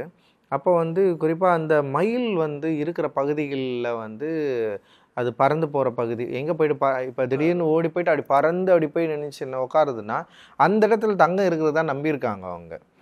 ஸோ அந்த ஒரு டயலாகவே வச்சு. ஆமாம், பசுபதி சார் அது வந்து ஒரு அவங்களுடைய செவியல் கதைகளில் வந்து மயில் வந்து ஒரு பெரிய ஒரு நம்பிக்கைக்குரிய கதாபாத்திரமாக வந்து இருக்குது. அதுக்காகவே மயிலை பயன்படுத்தியிருக்காங்க அவங்க. தங்கத்தை தேடுற மக்கள் வந்து மயிலை பிடிச்சி மயிலை வந்து ஸோ அதை வந்து நான் என்ன பண்ணுறேன்னா வந்து வரலாற்றின் கதைகள்லையும் வந்து அதை வைக்கிறேன். ஸோ இங்கேயும் வைக்கிறேன். ஸோ அப்படி வைக்கிறது மூலமாக வந்து அவர்களுடைய நம்பிக்கைகளில் வந்து ஓரளவுக்கு வந்து நம்மளால் கனெக்ட் பண்ண முடியும். இப்போ மயில், அப்புறம் வந்து அந்த ஒரு பூ இருக்கும், சமப்பூ, அது கோல்டன் கலர்ல இந்த பூ இருக்கிற இடத்துல கீழே வந்து ஏன்னா அதுவும் மஞ்சள் இதுவும் மஞ்சள். ஆமாம், சென்ன பூ வச்ச பேர். ஐயோ, அந்த எல்லா ஊர்லேயும் இருக்கும். அது குறிப்பாக அந்த கேஜிஎஃப் லேண்டில் எக்கச்சக்கமாக இருக்கும். ஓகே, ஒரு மஞ்சள் கலரில் இருக்கும். அப்போ மக்கள் என்ன பண்ணுறாங்கன்னா அந்த மஞ்சள் நிற பூ இருக்கிறதுனால அந்த செடியின் கீழே வந்து தங்கம் இருக்குன்னு நம்பியிருக்காங்க. அந்த தங்கத்தை வந்து தேடி இருக்காங்க. அந்த செடிகள் கீழே வந்து தங்கம் இருக்குது. அது வந்து சில டைம் கிடச்சும் இருக்குது. அதே மாதிரி தான் மயில் பறந்து போய் உட்கார இடத்துல தங்கம் கிடச்சும் இருக்குது. ஸோ இதை வந்து அவங்க வந்து கனெக்ட் பண்ணிக்கிட்டு இருந்திருக்காங்க. ஸோ அதை தான் நம்ம கதையில் வந்து பயன்படுத்துகிறோம். ஓகே, இது தாண்டியும் பல விலங்குகள் யூஸ் பண்ணிங்க. அது எதை ரெப்ரசன்ட் முடிஞ்சால் அது மேபி ஒரு எரும மாடு ஒரு இடத்துல வரும், நாய் இருக்கும், கழுதை இருக்கும், அதுக்கப்புறம் இந்த மாதிரி விலங்குகள் இருக்குல்ல. கழுதை வந்து பிளாக் பேந்தர் இருக்கும். கழுதைக்கு வந்து ஒரு பொருளை கண்டுபிடிக்கிற சக்தி இருக்குது. ஒரு ஸ்மெல் மூலமாக வந்து கழுதையை வந்து உங்களால் ஒரு விஷயத்தை கண்டுபிடிக்கும் அப்படின்ற மாதிரி. அது அந்த பொருளை தாங்கிட்டு போகிறதுக்காக மட்டும் இல்லை, அது பொருளை அதுதான் கழுதை தான் கடைசியில் ஓடி போயிட்டு ஒரு இடத்துல நிற்குது. ஒரு புத்தர்கிட்ட போயிட்டு அதுதான் கடைசியில் நிற்கிற மாதிரி வந்து நான் அதை வந்து காட்சிப்படுத்திருப்பேன். தரையில் இருக்கிற புத்தரை வந்து கண்டுபிடிக்கிற ஃபஸ்ட்டு ஒரு பொருளாக தான் வந்து கழுதை இருந்து, கழுதை தான் போயிட்டு வந்து அந்த இடத்துல நின்றுருக்கோம். அப்புறம் தான் அசோகன் ஓடி வந்து புத்தரை வந்து கையை வந்து பார்ப்பான். அசோகன் வந்து பார்த்தோன்னே ஸோ அதுக்காக வந்து அதோட வந்து ஒரு பொருளை சுமந்து போகிறது, கழுதை வந்து அந்த மக்கள் கூட எவ்வளோ க்ளோஸாக இருந்தது அப்படின்றது வந்து அதுக்கு முன்னாடி சில சீக்வன்ஸ் எல்லாம் நான் எடுத்தேன். அந்த படத்தில் வந்து வைக்க முடியல. கழுதைக்கும் அந்த குடும்பத்துக்குமான ஒரு உறவு வந்து இருந்தது அதில். ஸோ அது வந்து என்னென்னா வந்து அது பேரே வந்து தம்பியா தான். தம்பியான்னு தான் அந்த குழந்தைங்க எல்லாமே கூடுவோம். அவங்க கூட அந்த கழுதை கூட விளையாடுவாங்க.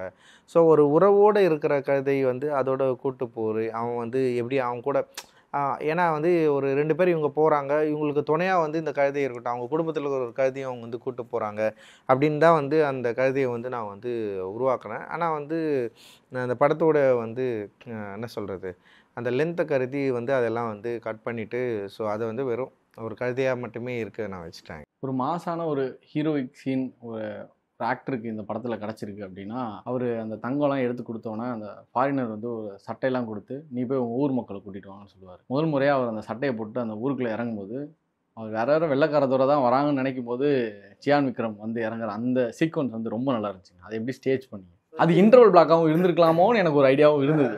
எனக்கு வந்து இது கிட்டத்தட்ட வந்து ஜாங்கோ அன்சைன்டோடைய ஒரு ஷார்ட்டோடைய ஒரு பிரதிபலிப்பு தான். ஜாங்கோ அன்சைனில் வந்து அவனை பிடிச்சதுக்கப்புறம் ஒரு ஒயிட்ஸ் இருக்கிற பகுதிகளில் அவன் குதிரை மேலே ஏறி உட்காந்து அவன் வருவான். அந்த ஒயிட்ஸ் எல்லாரும் அவங்கள அப்படியே பார்ப்பாங்க.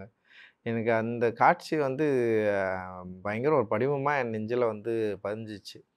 ஸோ வந்து எனக்கு அது ரொம்ப பிடிச்சிருந்தது. அப்புறம் வந்து இந்த கேஜிஎஃப் மக்களை பற்றி நான் படிக்கிறப்போ ரொம்ப இன்ட்ரெஸ்டிங்கான வரலாறு வந்து எனக்கு வந்து கிடைச்சிது. அதில் மெயின் வந்து என்னன்னா ஒரு தர்மபுரியில் ஒரு ஒரு ஒரு ஒரு சில கதைகளை வந்து நான் வந்து கேள்விப்பட்டேன். தர்மபுரி மாவட்டம், வேலூர் மாவட்டங்கள்.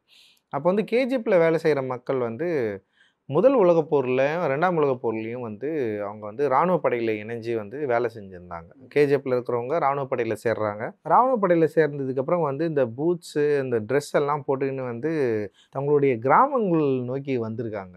அப்போ வந்து இந்த உயர் சமூக வாழற பகுதிக்குள்ளே ஃபஸ்ட் டைமாக வந்து பூட்ஸ் அண்டு வந்து ஒரு இராணுவ உடையோட வந்து உள்ளே நடந்து வந்திருக்கிறாங்க. பயங்கரமாக அந்த விஷுவல் இருந்தது. அதுக்கப்புறம் வந்து அவங்க என்ன பிரச்சனை பண்ணாங்க, அது சண்டை நடந்தது. ஸோ அது ஒரு பெரிய கதை அது. ஆக்சுவலி வந்து அந்த கதையை தான் இப்போ இவன் வந்து பண்ணுறான். யார், ப்ளூ ஸ்டார் டைரக்டர் வந்து அடுத்தது அதை வந்து அந்த மாதிரி ஒரு கதை வாணியில் ஒரு படம் வந்து பண்ணுறான். எனக்கு வந்து அந்த விஷுவல் அந்த காட்சியை நான் படிக்கிறப்போ அது உண்மையிலே நடந்திருக்கு. அது வந்து அப்போ வந்து என்னென்னா ஒரு இராணுவ உடையே போடக்கூடாது, செருப்பே போடக்கூடாதுன்னு சொன்ன மக்கள் வந்து அவனுக்கு கிடைச்ச வாய்ப்பை சரியாக பயன்படுத்திக்கிட்டு வேர்ல்டு வாரில் போயிட்டு ஜெயிச்சுட்டு அந்த வேர்ல்டு வார் ஜெயிக்கிறதுக்கு காரணமாக இருந்த ஒரு சோல்ஜர் வந்து நாட்டுக்கு திரும்புகிறப்போ அவன் எப்படி வந்தான்றதை வந்து படிக்கிறப்போ அதை வந்து நான் இங்கே பயன்படுத்திக்க நான் வந்து ட்ரை பண்ணேன். அப்புறம் வந்து திருப்பத்தூரில் ஒரு தாத்தா இருக்கார், அவர் பேர் நான் மறந்துட்டேன். அவர் வந்து ஒவ்வொரு முறையும் வந்து கேஜிஎஃப்பில் வேலை செஞ்சுட்டு பணம் கிடைக்கிறதுல வந்து அந்த ஊருக்குள்ளே வந்து அவர் தான் ஃபஸ்ட் டைம் ஜாக்கெட் துணியை வாங்கி கொடுத்துருக்காரு எல்லாருக்குமே. அவர் வந்து நிறைய புத்தகங்களை வாங்கி கொடுத்துருக்காரு, டியூஷன் சென்டர் வச்சுருக்காரு, அது மாதிரி நிறைய விஷயங்களை வந்து அவர் வந்து பண்ணியிருக்காரு. ஸோ அந்த விஷயம் ஸோ இதெல்லாம் வந்து நம்ம வந்து படிக்கிறது மூலமாக கிடைக்குது. இதை வந்து நம்ம ஒரு காட்சியாக வைக்கிறப்போ குறிப்பாக ஜாங்கோ அன்சைனில் உருவாக்கின அந்த தன்மையை அதே நேரத்தில் இங்கே சமகாலத்தில் இங்கே உருவாக்கின தமிழ் நிலப்பரப்பில் உருவாக்கின தன்மையையும் நான் ஒருங்கிணைச்சு இப்படி ஒரு காட்சியை வந்து உருவாக்கலாம் அப்படின்னு எனக்கு தோணுச்சு. அது எடுக்கிறப்ப எனக்குமே பயங்கர ஜாலியாக இருந்தது, செம சந்தோஷமாக இருந்தது, பார்க்குறதுக்கே வந்து ஒரு பெரிய உற்சாகமும் இருந்தது. அந்த இடத்துல ஒரு ஃபைட் வச்சிருக்கலான்னு எனக்கு இப்போ தோணுது. லைக் வந்து துப்பாக்கிற இடத்துல வந்து ஏன்னா அப்படியே விட்டுருக்க மாட்டாங்கன்னு சொல்லிட்டு ஒரு பெரிய ஒரு மாசார் ஃபைட் வச்சிருக்கலான்னு எனக்கு இப்போ தோணுச்சு. அதுக்கு முன்னாடி எனக்கு தோணலை. ஏன்னா அதுக்கப்புறம் சீக்வன்ஸ் வந்து அவங்க ஊரை விட்டு வெளியே போகிறப்போ வந்து ஒரு ஃபைட் சீக்வன்ஸ் வச்சுருந்தேன். ஸோ அதனால் நான் என்ன பண்ணேன்னா வந்து இங்கே வேணாம், பேக் டு பேக் ஃபைட் வேணான்னு சொல்லிட்டு நான் மறுத்துட்டேன். பட் ஆனால் வந்து அந்த இடத்துல ஒரு ஃபைட் வச்சுருந்தா இன்னும் பயங்கரமாக இருந்திருக்குமோ ஒரு கமர்ஷியல் ஆடியன்ஸ்க்குன்னு எனக்கு தோணுச்சு. பட் ஆனால் ரஞ்சித் வந்து ரொம்ப டேஞ்சரஸான ஆள். மக்களுக்கு எது ரொம்ப பிடிக்குதோ அதை வந்து பண்ணவே கூடாது, அவங்க இப்படிதான் பார்க்கணும்னு சொல்லிட்டு ரொம்ப கட்டுப்பாடாக இயங்கிடுவேன் நான். அதுதான் எனக்கு இந்த இதில் காலாவில் கூட நான் வேங்கம்மா வேண்டா அப்படின்னு சொல்லிருக்கிறப்ப அவங்க ஒரு ஃபைட் வரும்னு எல்லாருமே எதிர்பார்த்துருப்பாங்க. ஆனால் எனக்கு வந்து அவர் அப்படி பேசுகிறதே பயங்கர கிராண்டாக இருந்தது எனக்கு. சரி அதனால் அந்த இடத்துல ஃபைட் வைக்க வேணாம், ஏன்னா அவர் ஃபர்ஸ்ட் டைம் அடிக்கிறது பயங்கரமாக இருக்கணுன்றதுக்காக நான் அந்த ரெயின் ஃபைட்டை வந்து ஹோல்ட் பண்ணேன். ஆனால் ஆடியன்ஸுக்கு வந்து அந்த இடத்துல ஃபைட் வைக்கலன்னு சொல்லிட்டு அவங்க டிசப்பாயிண்ட் ஆகிட்டாங்க. எனக்கு ரொம்ப ஆச்சரியமாக இருந்தது. அந்த மாதிரி மிஸ்கம்யூனிகேஷன் நடக்கும், ஒரு மிஸ் அண்டர்ஸ்டாண்டிங் ஆடியன்ஸை வந்து நான் புரிஞ்சிக்கிறதுல கொஞ்சம் இருக்கும். அந்த இடம் இதுவாக இருக்குமோ எனக்கு தோணுது. பட் ஆனால் ஆடியன்ஸ் எங்கே இதில் ஃபில்ஃபில் ஆகிட்டாங்கன்னா அவங்க குதிரையில் வந்து நிற்கிறதே வந்து பயங்கரமாக சந்தோஷமாக ஆகிட்டாங்க. ஸோ அது வந்து எனக்கு ஓகே, ஒரு பாதி வெற்றியாக எனக்கு வந்து இருந்தது. படத்தோட டியூரேஷன் வந்து ஆக்சுவலி வந்து படத்தை எடுத்து முடிச்சதுக்கப்புறம் ஒரு 5.5 வந்தது. பட் ஆனால் அது கிடையாது ரியல் டியூரேஷன். ஃபைனலாக வந்து ஒரு 3:10 தான் வந்து இந்த படத்தோட கரெக்டான டியூரேஷனாக வந்தது. ஸோ அந்த 3:10க்கு அப்புறம் வந்து ஆடியன்ஸ்க்காக ஒரு கரெக்டான டைமில் கொடுக்கணுன்னு ட்ரை பண்ணி தான் வந்து ஒரு 2:32 வரைக்கும் வந்து கடைசியில் கொண்டு வந்தோம். அதில் சில சீக்வன்ஸ் மட்டும் எடுக்க வேண்டியதாக இருந்தது. அவ்வளோ வந்ததுக்கு காரணம் வந்து நான் நிறைய ஷூட் பண்ணேன் மீன்ஸ் வந்து நான் வந்து இப்போ மாண்டேஜே வந்து ஒரு சீன் மாதிரி ஷூட் பண்ணேன். அப்போ அது எல்லாமே ஒவ்வொரு பெரிய பெரிய சீனாக இருந்ததுனால தான் அவ்வளோ பெரிய லென்த்துக்கு போச்சு. அந்த கிளைமேக்ஸ் எல்லாம் வந்து ரொம்ப லென்த்தாக ஷூட் பண்ணி அதை கரெக்டாக சாப் பண்ணோம். லைக் வந்து அதுவே கிட்டத்தட்ட வந்து கிளைமேக்ஸே வந்து ஒரு 1 hour இருந்திருக்கும், 1 hour ஃபுட்டேஜ் இருந்திருக்கும். அந்த 1 hour ஃபுட்டேஜ் வந்து கரெக்டாக எடிட் பண்ணி கடைசியில் வந்து ஒரு 20 minutesக்குள்ளே வந்து கொண்டு வந்தோம். அப்புறம் வந்து இந்த ட்ரினிட்டியில் ஷூட் பண்ணோம். அப்புறம் வந்து அதோட இப்போ எப்படின்னா இப்போ 3 பேர் பேசிட்டு இருக்காங்கன்னா வந்து ஒரு அந்த ஷார்ட்டை டிசைன் பண்ணுறது ஒரு லென்த் ஷார்ட்டை தான் டிசைன் பண்ணியிருப்பேன். அந்த லென்த் ஷாட்டுக்கு பிரேக் பண்ணுறதுக்கு வந்து சில க்ளோஸ்அப் எடுத்து வச்சுருப்பேன், சில ஷாட் வந்து எடுத்து வச்சுருப்பேன். ஸோ அப்படி தான் வந்து இது வந்து எடிட் பேட்டர்னே வந்து நம்ம வந்து ட்ரை பண்ணோம். ஸோ அதனால் வந்து இப்போ ஃபர்ஸ்ட் எடிட்டில் நான் என்ன பண்ணியிருப்பேன்னா வந்து இந்த லென்த் ஷாட்டை எல்லாத்தையும் அப்படியே வச்சுருப்பேன் பிரேக் பண்ணாமல். ஸோ அதுக்கப்புறம் எடிட் பண்ண வந்து இது லென்த் ஷாட்டை பிரேக் பண்ணி அங்கே தேவையான இடத்துல வந்து க்ளோஸ்அப்பை வச்சு இந்த சீனை வந்து நான் வந்து மாற்றிருப்பேன். ஸோ அதனால தான் வந்து மேபி ஃபர்ஸ்ட் லென்த்தாக இருக்கிற மாதிரி எனக்கு தோணுச்சு. பட் ஆக்சுவல் லென்த் வந்து ஒரு 3:10 அப்படின்ற மாதிரி தான் வந்து கடைசியாக நின்னது. அந்த பெண்கள் முதலாக ஜாக்கெட் அணிகிற சீக்வன்ஸ் வந்து தமிழ் சினிமாலே இது வரைக்கும் எடுக்கப்படாதுன்னு நினைக்கிறேன். எனக்கு என் நாலேஜ்க்கு மலையாளத்தில் இப்படி ஒரு படம் இருக்குது, ஒரு படமே எடுத்திருக்காங்க. இந்த சீக்வன்ஸ் எப்படிங்க அதில் வைக்கலான்னு அந்த கான்வர்சேஷன் ரொம்ப அழகாக இருந்தது. அது இப்போ ஸ்னீக் பிக்காக கூட ரிலீஸ் பண்ணியிருந்தாங்க, ரொம்ப ஜாலியாக இருந்தது. ஆனால் அது பின்னாடி அவ்வளோ பெரிய லேயர்ஸ் இருக்குது. முளைவரி சட்டம்ன்றது வந்து எவ்வளோ தூரம் வந்து ஒரு லேயராக யூஸ் பண்ணியிருக்கீங்கன்றதும் இருக்குது. இல்லை எனக்கு என்ன தோணுச்சுன்னா ட்ரெஸ் அப்படின்றது வந்து தொடர்ந்து என்னோடய திரைப்படங்களை நான் பேசிகிட்டே இருக்கேன். இப்போ எங்கள் ஊர்லேயே எனக்கு தெரிஞ்சு வந்து ஒரு சண்டை நடந்துருந்ததுன்னு நான் வந்து கேள்விப்பட்டேன். ட்ரெஸ்ஸு ஒரு பேண்ட்டு சட்டை போட்டு ஒரு வச்சதுனால ஒரு நடந்திருக்கு ரொம்ப டைம் முன்னாடி அது. ஸோ அந்த மாதிரி அப்போ ட்ரெஸ் அப்படின்றது வந்து இங்கே எவ்வளோ முக்கியமாக இருக்குதுன்னு நமக்கு வந்து தெரிஞ்சிருக்கு. ஸோ இது ஃபஸ்ட் டைம் எப்படி அவங்களுக்கு வந்திருக்கும் அப்படின்றது வந்து ஒரு பெரிய கியூரியாசிட்டி தான். இது வந்து ஒரு கற்பனையாக தான் நம்ம வந்து யோசிக்க வேண்டியது இருக்குது. ஏன்னா இதுக்கான வரலாறு இல்லை இங்கே. இப்போ இந்த ஃபஸ்ட் டைமாக இது நடந்தது. இப்போ அட்லீஸ்ட் வந்து திருவாதிரை சமஸ்தானத்தில் வந்து பெண்கள் வந்து முளைவரி கட்டினதை பற்றி ஒரு டெக்ஸ்ட் இருக்குது, வரலாற்று ரீதியான ஒரு ஆவணங்கள் இருக்குது. அந்த ஆவணங்கள் மூலமாக நம்ம அதை தெரிஞ்சிக்க முடிஞ்சது. அதை படித்தது மூலமாக நான் ஒரு கவிதை கூட எழுதியிருப்பேன் நான். ஸோ அதிலிருந்து நம்ம சில விஷயங்களை புரிஞ்சிக்க வேண்டியது இருக்குது. அண்டு இந்த நிலத்தில் பெண்கள் ஃபர்ஸ்ட் டைமாக வந்து ஜாக்கெட் போடுறப்போ அவங்களுக்கு வந்து என்ன இருந்திருக்கும், அவங்க ஏன் வந்து அந்த சட்டையை போட விரும்பினாங்க. அம்பேத்கர் வந்து இதை வந்து அதிகாரத்துக்கு எதிராக அதிகாரத்தை நிறுவுதல்னு சொல்கிறாரு. ஒருவரை போல ஒருவராக மாறுறதுன்னு சொல்கிறாரு. இமிட்டேட்டிவ் அப்படின்னு சொல்கிறாரு. போல செய்தல் அப்படின்னு சொல்லிட்டு இதை பற்றி பேசுகிறாரு. இது வந்து ஒரு வகையில் கீழ்நிலையில் இருக்கிற மக்கள் மேல்நிலையில் இருக்கிற மக்களுடைய மனோபாவங்கள் மட்டும் இல்லாமல் சடங்குகள் மற்றும் அவர்களுடைய பழக்க வழக்கங்களுக்கு தங்களை மாற்றிக்கொள்வது அப்படின்றது ஒன்று இருக்குது. இதில் என்ன நெகட்டிவ்னா, தங்களுடைய மரபு வழியாக இருக்கிற தன்மைகளை வந்து அவர்கள் அதிலேருந்து விடுபட்டு வேற ஒருவரை போல் மாறுதல் வந்து அவர்களுக்கு கெடுதாகவும் அமையும் அப்படின்ற மாதிரியும் சொல்கிறாரு. பட் ஆனால் வந்து இதில் இன்னொரு பாகம் தான் அதிகாரத்துக்கு எதிராக அதிகாரத்தை நிறுவுதல். இப்போ அவன் வந்து சட்டை போடுறான்னா நீயும் சட்டை போடு, அவன் வந்து இப்படி இருக்கிறான்னா அவன் படிக்கிறான்னா நீயும் படி, அவன் வந்து ஆட்சி அதிகாரத்துக்கு போகிறான்னா நீயும் ஆட்சி அதிகாரத்துக்கு போ. ஸோ இது வந்து இன்னொரு தளம். ஸோ இது வந்து ஒரு ஈக்குவல் ரைட்ஸை வந்து கோர்றது, நானும் உன்னை போல் ஒரு மனிதன் தான், நானும் உன்னை போல் வந்து நீ உன்னால் மட்டும் தான் சட்டை போட முடியுமா, நானும் போடுவேன் அப்படின்றது வந்து ஒரு அரசியல் ரீதியான ஒரு நிலைப்பாடு. ஸோ இது ஒன்று இருக்குது. ஆனால் ஒரு எளிய இயல்பான மக்களுக்கு வந்து ஒரு பொண்ணு, அந்த பொண்ணு வந்து பார்க்கும் ஃபஸ்ட்டு சாங்கில் அந்த அம்மா வந்து ஒரு மிராசு ஒய்ஃப் வந்து நிற்கிறப்போ வந்து அரசாணி வந்து பார்க்கும், அந்த அம்மா அப்படியே பார்க்கும், நகை போட்டுன்னு இருக்கும், அது ஜாக்கெட் போட்டிருக்கு, இதெல்லாம் பார்க்கும். அவங்களுக்கு இருக்கிற வேறுபாடே வந்து ஈஸியாக அதில் வந்து நம்மளால் பார்க்க முடியும்.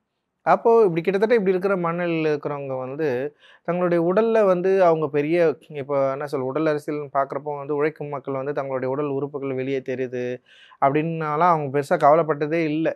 அவங்க பாட்டுன்னு வேலை செஞ்சுட்டே இருப்பாங்க. அப்படி வேலை செய்கிறப்போ வந்து அவங்களோட உடல் உறுப்புகளை வந்து கூட வேலை செய்கிறவங்க வந்து அதை வந்து ரொம்ப செக்ஷுவலாக பார்க்குறாங்க அப்படின்னு கூட வந்து மனநிலையோ இல்லை அதை பற்றி அவங்க கவலைப்படுறதுமே கிடையாது. ஏன்னா வந்து அவங்கள பொறுத்த வரைக்கும் வந்து கடினமான உடல் உழைப்புக்கே அவங்களுக்கு வந்து நேரம் போதாமையாக இருக்கிறப்போ வந்து இதை பற்றின கான்சியஸ்லாம் அவங்களுக்கு இல்லை. ஆனால் இது அப்படி இருந்தாலுமே கூட வந்து ஒரு சில டைமில் வந்து தங்களுடைய உடல் பற்றியும் தங்களுடைய இதை பற்றியும் அவங்களுக்கு ஒரு சில யோசனைகள் இருக்கும்ல.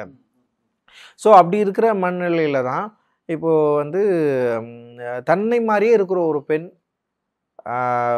அவங்களுடைய ஒரு கிரேடின் அடிப்படையில் அவங்க வந்து பயன்படுத்துகிற உடைகளை வந்து பார்க்குறப்போ அவங்களுக்கு ஒரு கவர்ச்சி உருவாகுது. ஏன் இப்படி ஒன்று போடக்கூடாது, நம்மளும் போட்டுக்கினா எப்படி இருக்கும் அப்படின்னு ஒன்று இருக்குது இல்லை. அப்படி இருக்கிறப்போ தான் கங்கம்மா வந்து கேட்குறா, எனக்கு ஒரு சொக்கா துணி வாங்கி கொடு, மிராஸ்கார் பொம்பளை எல்லாம் போட்டுக்கிற மாதிரி அப்படின்னு கேட்குறேன். அது ஒரு லவ் தானே. ஆமாம், கணவன் மனைவிக்கு இடையில இருக்கிற ஒரு லவ் தான். கேட்குற அந்த கேட்குறத வாங்கின்னு வர மாதிரி. ஆக்சுவலி வந்து நான் முன்னாடி எழுதுனது என்னன்னா, ஒரு பெரிய சந்தை இருக்கும், சந்தையில் போயிட்டு வந்து அவர் ஒரு வாங்குறப்போ ஒரு செம்ம ட்ராமா இருக்கும். ஆக்சுவலி நான் படம் எடுக்கிறப்போ அதை எடிட் பண்ணிட்டேன், இது வேணாம் ஸ்கிப் பண்ணலாம் அப்படின்ற மாதிரி அப்போயும் எனக்கு தோணுச்சு. ஸோ வந்து அதை எடுக்கலை நான். அப்போ வந்து ஒரு சர்ப்ரைஸாக வந்து அவர் வந்து இதை வாங்கி வந்து கொடுக்குற மாதிரி வந்து நம்ம வந்து வச்சுருந்தோம். ஸோ அந்த ஃபஸ்ட் டைம் பார்க்குறப்போ இந்த பெண்களுக்கு வந்து என்ன மாதிரியான ஒரு உணவு இருக்கும், அவங்க இதை எப்படி ஃபீல் பண்ணுவாங்க அப்படின்றத வந்து நான் வந்து ஒரு பொண்ணாக மாறி யோசிக்க ஆரம்பித்தேன். நான் வந்து ஒரு பொண்ணாக மாறி யோசிக்க ஆரம்பித்ததில் தான் அந்த பலு கொஞ்ச மாதிரி இருக்குல்ல, தூக்கி பிடிச்சி நிற்கிற மாதிரி இருக்குல்ல, இது எல்லாமே வந்து என்னென்னா நான் வந்து ஃபீல் பண்ணேன். அதை ஓகே இது என்னவா இருக்கும் அப்படின்ற மாதிரி நான் ஃபீல் பண்ண நான் எழுதி கொடுத்ததுக்கப்புறம் இப்போ தமிழ் பிரபா கூட அதை படிச்சுட்டு வந்து சொன்னார், இந்த வார்த்தை பயங்கரமாக இருக்குங்க அப்படின்ற மாதிரி சொன்னார். அண்ட் வந்து ஃபஸ்ட் டைம் வந்து இவங்க கங்கம்மா வந்து இது வாசிக்கிறப்போ, லைக் வந்து பார்வதி இது வாசிக்கிறப்போ அந்த வார்த்தையை வந்து படிச்சுட்டு அவங்க வந்து பயங்கரமாக சந்தோஷப்பட்டாங்க. எனக்கு அப்போ தான் வந்து ஒரு ஓகே ஒரு பொண்ணோட மண்ணிலிருந்து இது வந்து அக்செப்ட் பண்ணுற ஒரு இடத்துக்கு இருக்குது அப்படின்ற மாதிரி எனக்கு தோணுச்சு. அவங்க வந்து பர்டிகுலராக இந்த டைலாக் யார் எழுதுனதுன்னு தமிழ் பிரபா கிட்ட கேட்டிருக்காங்க. தமிழ் பிரபா வந்து சொல்லியிருக்காரு, இல்லை இது அவர் தான் எழுதினார், இதை பலு கொஞ்சா மாதிரி இருக்குது அப்படின்னு சொல்லிட்டு தெரில. இது நான் வந்து என்ன மண்ணில் எழுதுனேன்னு சொல்லிட்டு மேக்ஸிமம் நான் ட்ரை பண்ணேன். பட் ஆனால் அது வந்து பயங்கரமாக ஒரு ஒர்க் ஆச்சு. அதுக்கப்புறம் அந்த சீனை வந்து ஐயோ, நீங்கள் வந்து அந்த சீனை படமாக்குறப்போ பார்த்துருக்கணும். நான் அந்த மண்ணில் வந்து பயங்கரமாக எங்கேயோ போயிட்டேன். ஒரு ஆர்ட் வந்து அதோட நிலையை அடையிறது இருக்குதுல்ல. நம்ம வந்து ஒன்று யோசிப்போம், ஒன்று எழுதுவோம். அந்த எழுதுகிறப்போ வந்து ஒரு நடிகரில் நம்ம வந்து தேர்ந்தெடுத்தோம். நடிகர்கள்கிட்ட அந்த பொறுப்பை விட்டதுக்கப்புறம் கேமராமேனு, அந்த லைட்டிங்கு, துணை நடிகர்கள், நடிகைகள் அந்த போட்டு வந்து அந்த அவங்க வந்து அதை கொண்டாடுறப்போ, அது நடிக்கிறப்போ, நேற்று கூட வந்து நிறைய வீடியோஸ் வந்து தங்கலானுடைய வெக்கத்தை பற்றி எல்லாம் போட்டு இருந்தானுங்க. அவங்க போட்டு வந்து நிற்கிறப்போ அண்ட் வந்து பார்வதி அவங்க கங்கம்மா அதை ஹேண்டில் பண்ண விதம், அரசாணி ஹேண்டில் பண்ண விதம், அங்கே பக்கத்தில் இருக்கிற அந்த பெண்கள் பார்த்தீங்கன்னா எல்லாமே சின்ன பொண்ணுங்க நடிச்சதுங்க. அந்த பொண்ணுங்கள்லாம் அந்த ட்ரெஸ்ஸை போட்டதுக்கப்புறம் அவங்க ஃபர்ஸ்ட் டைமாக அந்த உலகத்துக்கே போயிட்டு அவங்க எந்த கூச்சமும் இல்லாமல், எந்த விரசமும் இல்லாமல், ஒரு பெண்களுடைய மார்பை வந்து அவங்க தன்னுடைய உடலை வந்து காட்டுறது மூலமாக அந்த ஃபர்ஸ்ட் டைம் ஜாக்கெட் போட்டு வந்து அந்த உணர்வு எழுச்சியை வந்து ஆடியன்ஸை கனெக்ட் பண்ண விதம் இருக்குதுல்ல, ஒரு பெரிய ஒரு ஆர்ட் நிகழ்ந்தது தான் என்னால் பார்க்க முடிஞ்சது. நான் ஒரு கலைஞனா வந்து நான் பயங்கர சந்தோஷப்பட்ட ஒரு காட்சி அது. அதுக்கு முன்னாடி இருக்கிற காட்சியுமே செம்ம ஸ்டேஜிங் இருக்கும். அவர் உள்ள அந்த குதிரையில் அப்படி வந்து நின்றுட்டு அப்படி உள்ள வந்து அந்த இதில் படுத்துட்டு அந்த ஜனங்கிட்ட பேசுகிற அந்த டிஸ்கஷன் இருக்கும், பயங்கரமாக இருக்கும். அந்த டிஸ்கஷன் அப்படி முடிஞ்சு அவர் வந்து போயிட்டு பலகாரத்தை எடுத்து கொடுனோடனே வந்து கங்கம்மா திட்டம், ஏன் உனக்கு கை இல்லையா, நீ போய் எடுத்துக்கொடுன்னு சொல்லி அப்படியே போயிட்டு எல்லாத்தையும் எடுத்து கொடுத்து அப்புறம் ஜாக்கெட்டை எடுத்து கொடுத்து அந்த ஜாக்கெட்டை போட்டுக்கின்னு வந்து அவங்க வந்து ஆடுன விதம், அவங்க பேசின விதம், அப்புறம் அதுக்குள்ளே இருக்கிற லவ், அந்த நியூவான்சன்ஸை வந்து அவங்க வெளிப்படுத்தின விதம், நானே உனக்கு குழந்தை தானே, நான் தான் வந்து ஃபஸ்ட்டு குழந்தைன்னு அவர் சொல்கிறது, தன்னை அவ்வளோ உரிமை கோராது, அவளும் வந்து அதை அக்செப்ட் பண்ணுற விதம், பயங்கரமான ஒரு லவ் வந்து அங்கே வந்து எக்ஸ்போஸ் ஆகும். அண்டு ஆர்ட் வந்து தன்னுடைய நிலையை வந்து அடைந்த விதம், ஒரு ரஞ்சித்ன்ற ஒரு கலைஞன் வந்து ஒரு என்ன சொல்கிறது, தன்னை வந்து பரிபூர்ணமாக ஒரு கலைஞனாக வந்து பார்த்து சந்தோஷப்பட்ட ஒரு இடமா நான் வந்து அதை வந்து பார்க்குறேன். அதுக்கப்புறம் அதோடைய எக்ஸ்டெண்டடாக வந்து அந்த மினிக்கு மினிக்கு பாட்டு நிகழ்ந்தது. அது வந்து அந்த மினிக்கு மினிக்கு பாட்டு நிகழ்ந்தவொடனே வந்து அதில் சாண்டியோட ஒரு ஆர்ட் இருக்குல்ல, சாண்டி அந்த பாட்டை வந்து எடுத்த விதம், அந்த டான்ஸ் இருக்குல்லப்பா, ஒரு பெரிய ஒரு கலை தான் அது. கிட்டத்தட்ட ஒரு 20 நிமிஷம் வந்து ஒரு கம்ப்ளீட் ஆர்ட் பீஸாக வந்து அந்த இடம் வந்து இருந்தது. அப்படி எடுத்திருக்கேன். அதை நினச்சி நான் பயங்கரமாக கர்வம் கொள்கிறேன். நான் ஒரு ஆர்டிஸ்ட்டாக நான் வந்து அந்த இடத்துல நான் அப்படி நின்னேன் அப்படின்றதுல வந்து எனக்கு ஒரு பெரிய கர்வம் இருக்குது. பயங்கரமான ஒரு ஒர்க்காக நான் வந்து அதை பார்க்குறேன். ஏன் சார் பேசுகிற அந்த டயலாகும் நல்லா இருந்துச்சுங்க. அது வந்து ரியலைசிங் பாயிண்ட்டாகவும் இருந்தது. நான் அங்கே போனால் மாறிடும்னு சொல்ல வரல, ஆனால் மாற்றி தரதுக்கான எல்லா சூழலையும் அவங்க அமைச்சு தருவாங்கன்னு தான் நான் சொல்லுவேன். அது பயங்கரமாக இருந்துச்சுங்க. அந்த ஏன்னா அவங்களுக்கும் புரியணும், இவனுக்கும் கொஞ்சம் கொஞ்சமாக புரிஞ்சுட்டு வருது அப்படின்றது வந்து எனக்கு ஒரு வகையில் நிறைய பேர் சொல்லுவாங்க, வெள்ளைக்காரர் இருந்தால் இந்நேரம் நம்ம நல்லா இருந்திருப்போம் போல அப்படின்ற மாதிரிலாம் சொல்லுவாங்க. எனக்கு அந்த டைலாக் வந்து அப்படி தான் அடிச்சுது டக்குன்னு. அந்த டைலாக் ரொம்ப இல்லை, அதுதான் வெள்ளைக்காரன் வந்து அவன் சுரண்டல்வாதி தான். அவன் ரொம்ப யோக்கியமானவன்னு நான் சொல்ல. ஆக்சுவலி வந்து இன்றைக்கி வந்து பாலஸ்தீன மலத்தில் வந்து இவ்வளோ கொடுமை பண்ணிருக்கான். ஆனால் அதே நேரத்தில் வந்து இன்னொரு இடத்துல வந்து ஹியூமன் ரைட்ஸ்ன்றான். பயங்கரமான ஒரு போலி. எனக்கு வந்து அவனை மாதிரி வந்து ஒரு கொடூரமான, அதாவது வரலாற்றில் பக்கங்களில் வந்து கொடூரமான இரத்த பக்கங்களை உருவாக்கணுமா அவன். ஹியூமனுக்கும், அதாவது மனித நேயத்துக்கும் அவனுக்கும் எந்த சம்மந்தமே கிடையாது. அவ்வளோ கொடூரமாக நிகழ்த்துற ஒவ்வொருத்தரும் டிசைனாக கொண்டு இருக்கானுங்க. பாரசீகர்கள் கொடூரமாக வந்திருக்கானுங்க, இங்கே போர்ச்சுகீசியர்கள் வேறு லெவல் பண்ணியிருக்கானுங்க, பிரிட்டிஷ் ஒவ்வொருத்தரும் ஒவ்வொரு மாதிரி ஹேண்டில் பண்ணியிருக்கான். பிரிட்டிஷ் என்னென்னா அவனுடைய ஐடியா ஆஃப் தாட்டே வந்து பயங்கரமானது. அவன் வந்து என்னென்னா ஏழ்மையை என்கரேஜ் பண்ணுவான். அவன் பயங்கரமாக வந்து அதை வந்து பயங்கரமாக கொண்டாடுவான். அவன் அதை வந்து அக்செப்ட் பண்ண வைப்பான். மதத்தின் மூலமாக வந்து உன்னுடைய ஏழ்மையை வந்து நீ வந்து என்ஜாய் பண்ணுன்னு சொல்லிட்டு வைப்பான். இன்னொன்று என்னென்னா வந்து வெள்ளைக்காரனுக்கு வந்து அந்த எக்ஸ்ப்ளாய்டேஷன் வந்து அந்த மக்களை வச்சு தான் வந்து எடுப்பான். அந்த மக்களை கொன்னுட்டு அந்த மக்களை வந்து அழிச்சிட்டு அந்த இடத்த வந்து அவன் கேப்சர் பண்ணவே மாட்டான். அங்கே இருக்கிற மக்களை கேப்சர் பண்ணுவான். அந்த இருக்கிற மக்களுக்கு வந்து பொன்னாசை, பொருளாசையை வந்து உருவாக்குவான். அவர்களை வந்து கேப்சர் பண்ணிப்பான். தனக்கு ஆதரவாக வேலை செய்கிற ஆட்களாக வந்து அவன் வந்து மாற்றுவான். அவன் வந்து உழைக்கும் மக்களை வந்து கொஞ்சம் பரிவோடு அவன் பார்த்தான். அவன் கொடூரமானவன், பயங்கர கிரேவானவன், ஒரு நிலத்தை அபகரிக்கணும் தான் இங்கே வந்திருக்கிறான். ஆனால் உழைக்கிற மக்களை வந்து அவங்க மேலே சில பரிவு காட்டுறதன் மூலமாக இந்த நிலத்தை வளமாக்க முடியும்னு நம்பினான். அவன் பயங்கர சுயநலவாதியாக வெள்ளைக்காரன் வந்து சிந்திச்சான். ஸோ அப்படி வெள்ளைக்கார சுயநலவாதி நல்லவர்களை நான் நிறைய வந்து இனம் கண்டிருந்தேன் நான் என்னுடைய வரலாற்றின் ஆராய்ச்சியின் மூலமாக. இப்போ கிளமெண்ட்டை வந்து நான் அப்படி தான் நான் பார்த்தேன். இப்போ ட்ரெமெண்டர்ன்னு சொல்லிட்டு சென்னை மாகாண செங்கல்பட்டு மாகாண கலெக்டரை வந்து நம்ம வந்து அதுக்கு ஒரு மிக சிறந்த உதாரணமாக எடுத்துக்கலாம். ஒரு யங் ஃபெல்லோ, அவர் வந்து கலெக்டராக வந்து பொறுப்பேற்றதுக்கப்புறம் வந்து இங்கே ஆராய்ச்சி செய்கிறாரு. இங்கே தலித்களுடைய வாழ்க்கை சூழலை வந்து ஒரு ஆராய்ச்சி செய்கிறப்போ இங்கே பெரும்பான்மையாக தலித்துகள் வந்து உழைக்கும் மக்களாக இருக்கிறாங்க. ஆனால் அவங்கக்கிட்ட நிலம் இல்லை. ஏன் இல்லை அப்படின்னு சொல்லிட்டு ஒரு பெரிய ஆராய்ச்சி பண்ணுறாரு. ஆராய்ச்சி முடிச்சதுக்கப்புறம் வந்து இந்த மக்களுக்கு நிலத்தை கொடுத்தா அந்த நிலத்தின் மூலமாக வந்து வருவாயை நம்ம பெருசாக ஈட்ட முடியும். ஏன்னா அவங்க தான் வந்து பெரும்பான்மையாக உழைக்கும் மக்களாக இருக்கிறாங்கன்னு சொல்லிட்டு அவர் தான் ஃபர்ஸ்ட் டைமாக பஞ்சமி நிலத்தை வந்து அவர் தான் வந்து கிட்டத்தட்ட 15 லட்சம் ஏக்கர் நிலத்தை வந்து அவர் தான் கொடுக்குறாரு.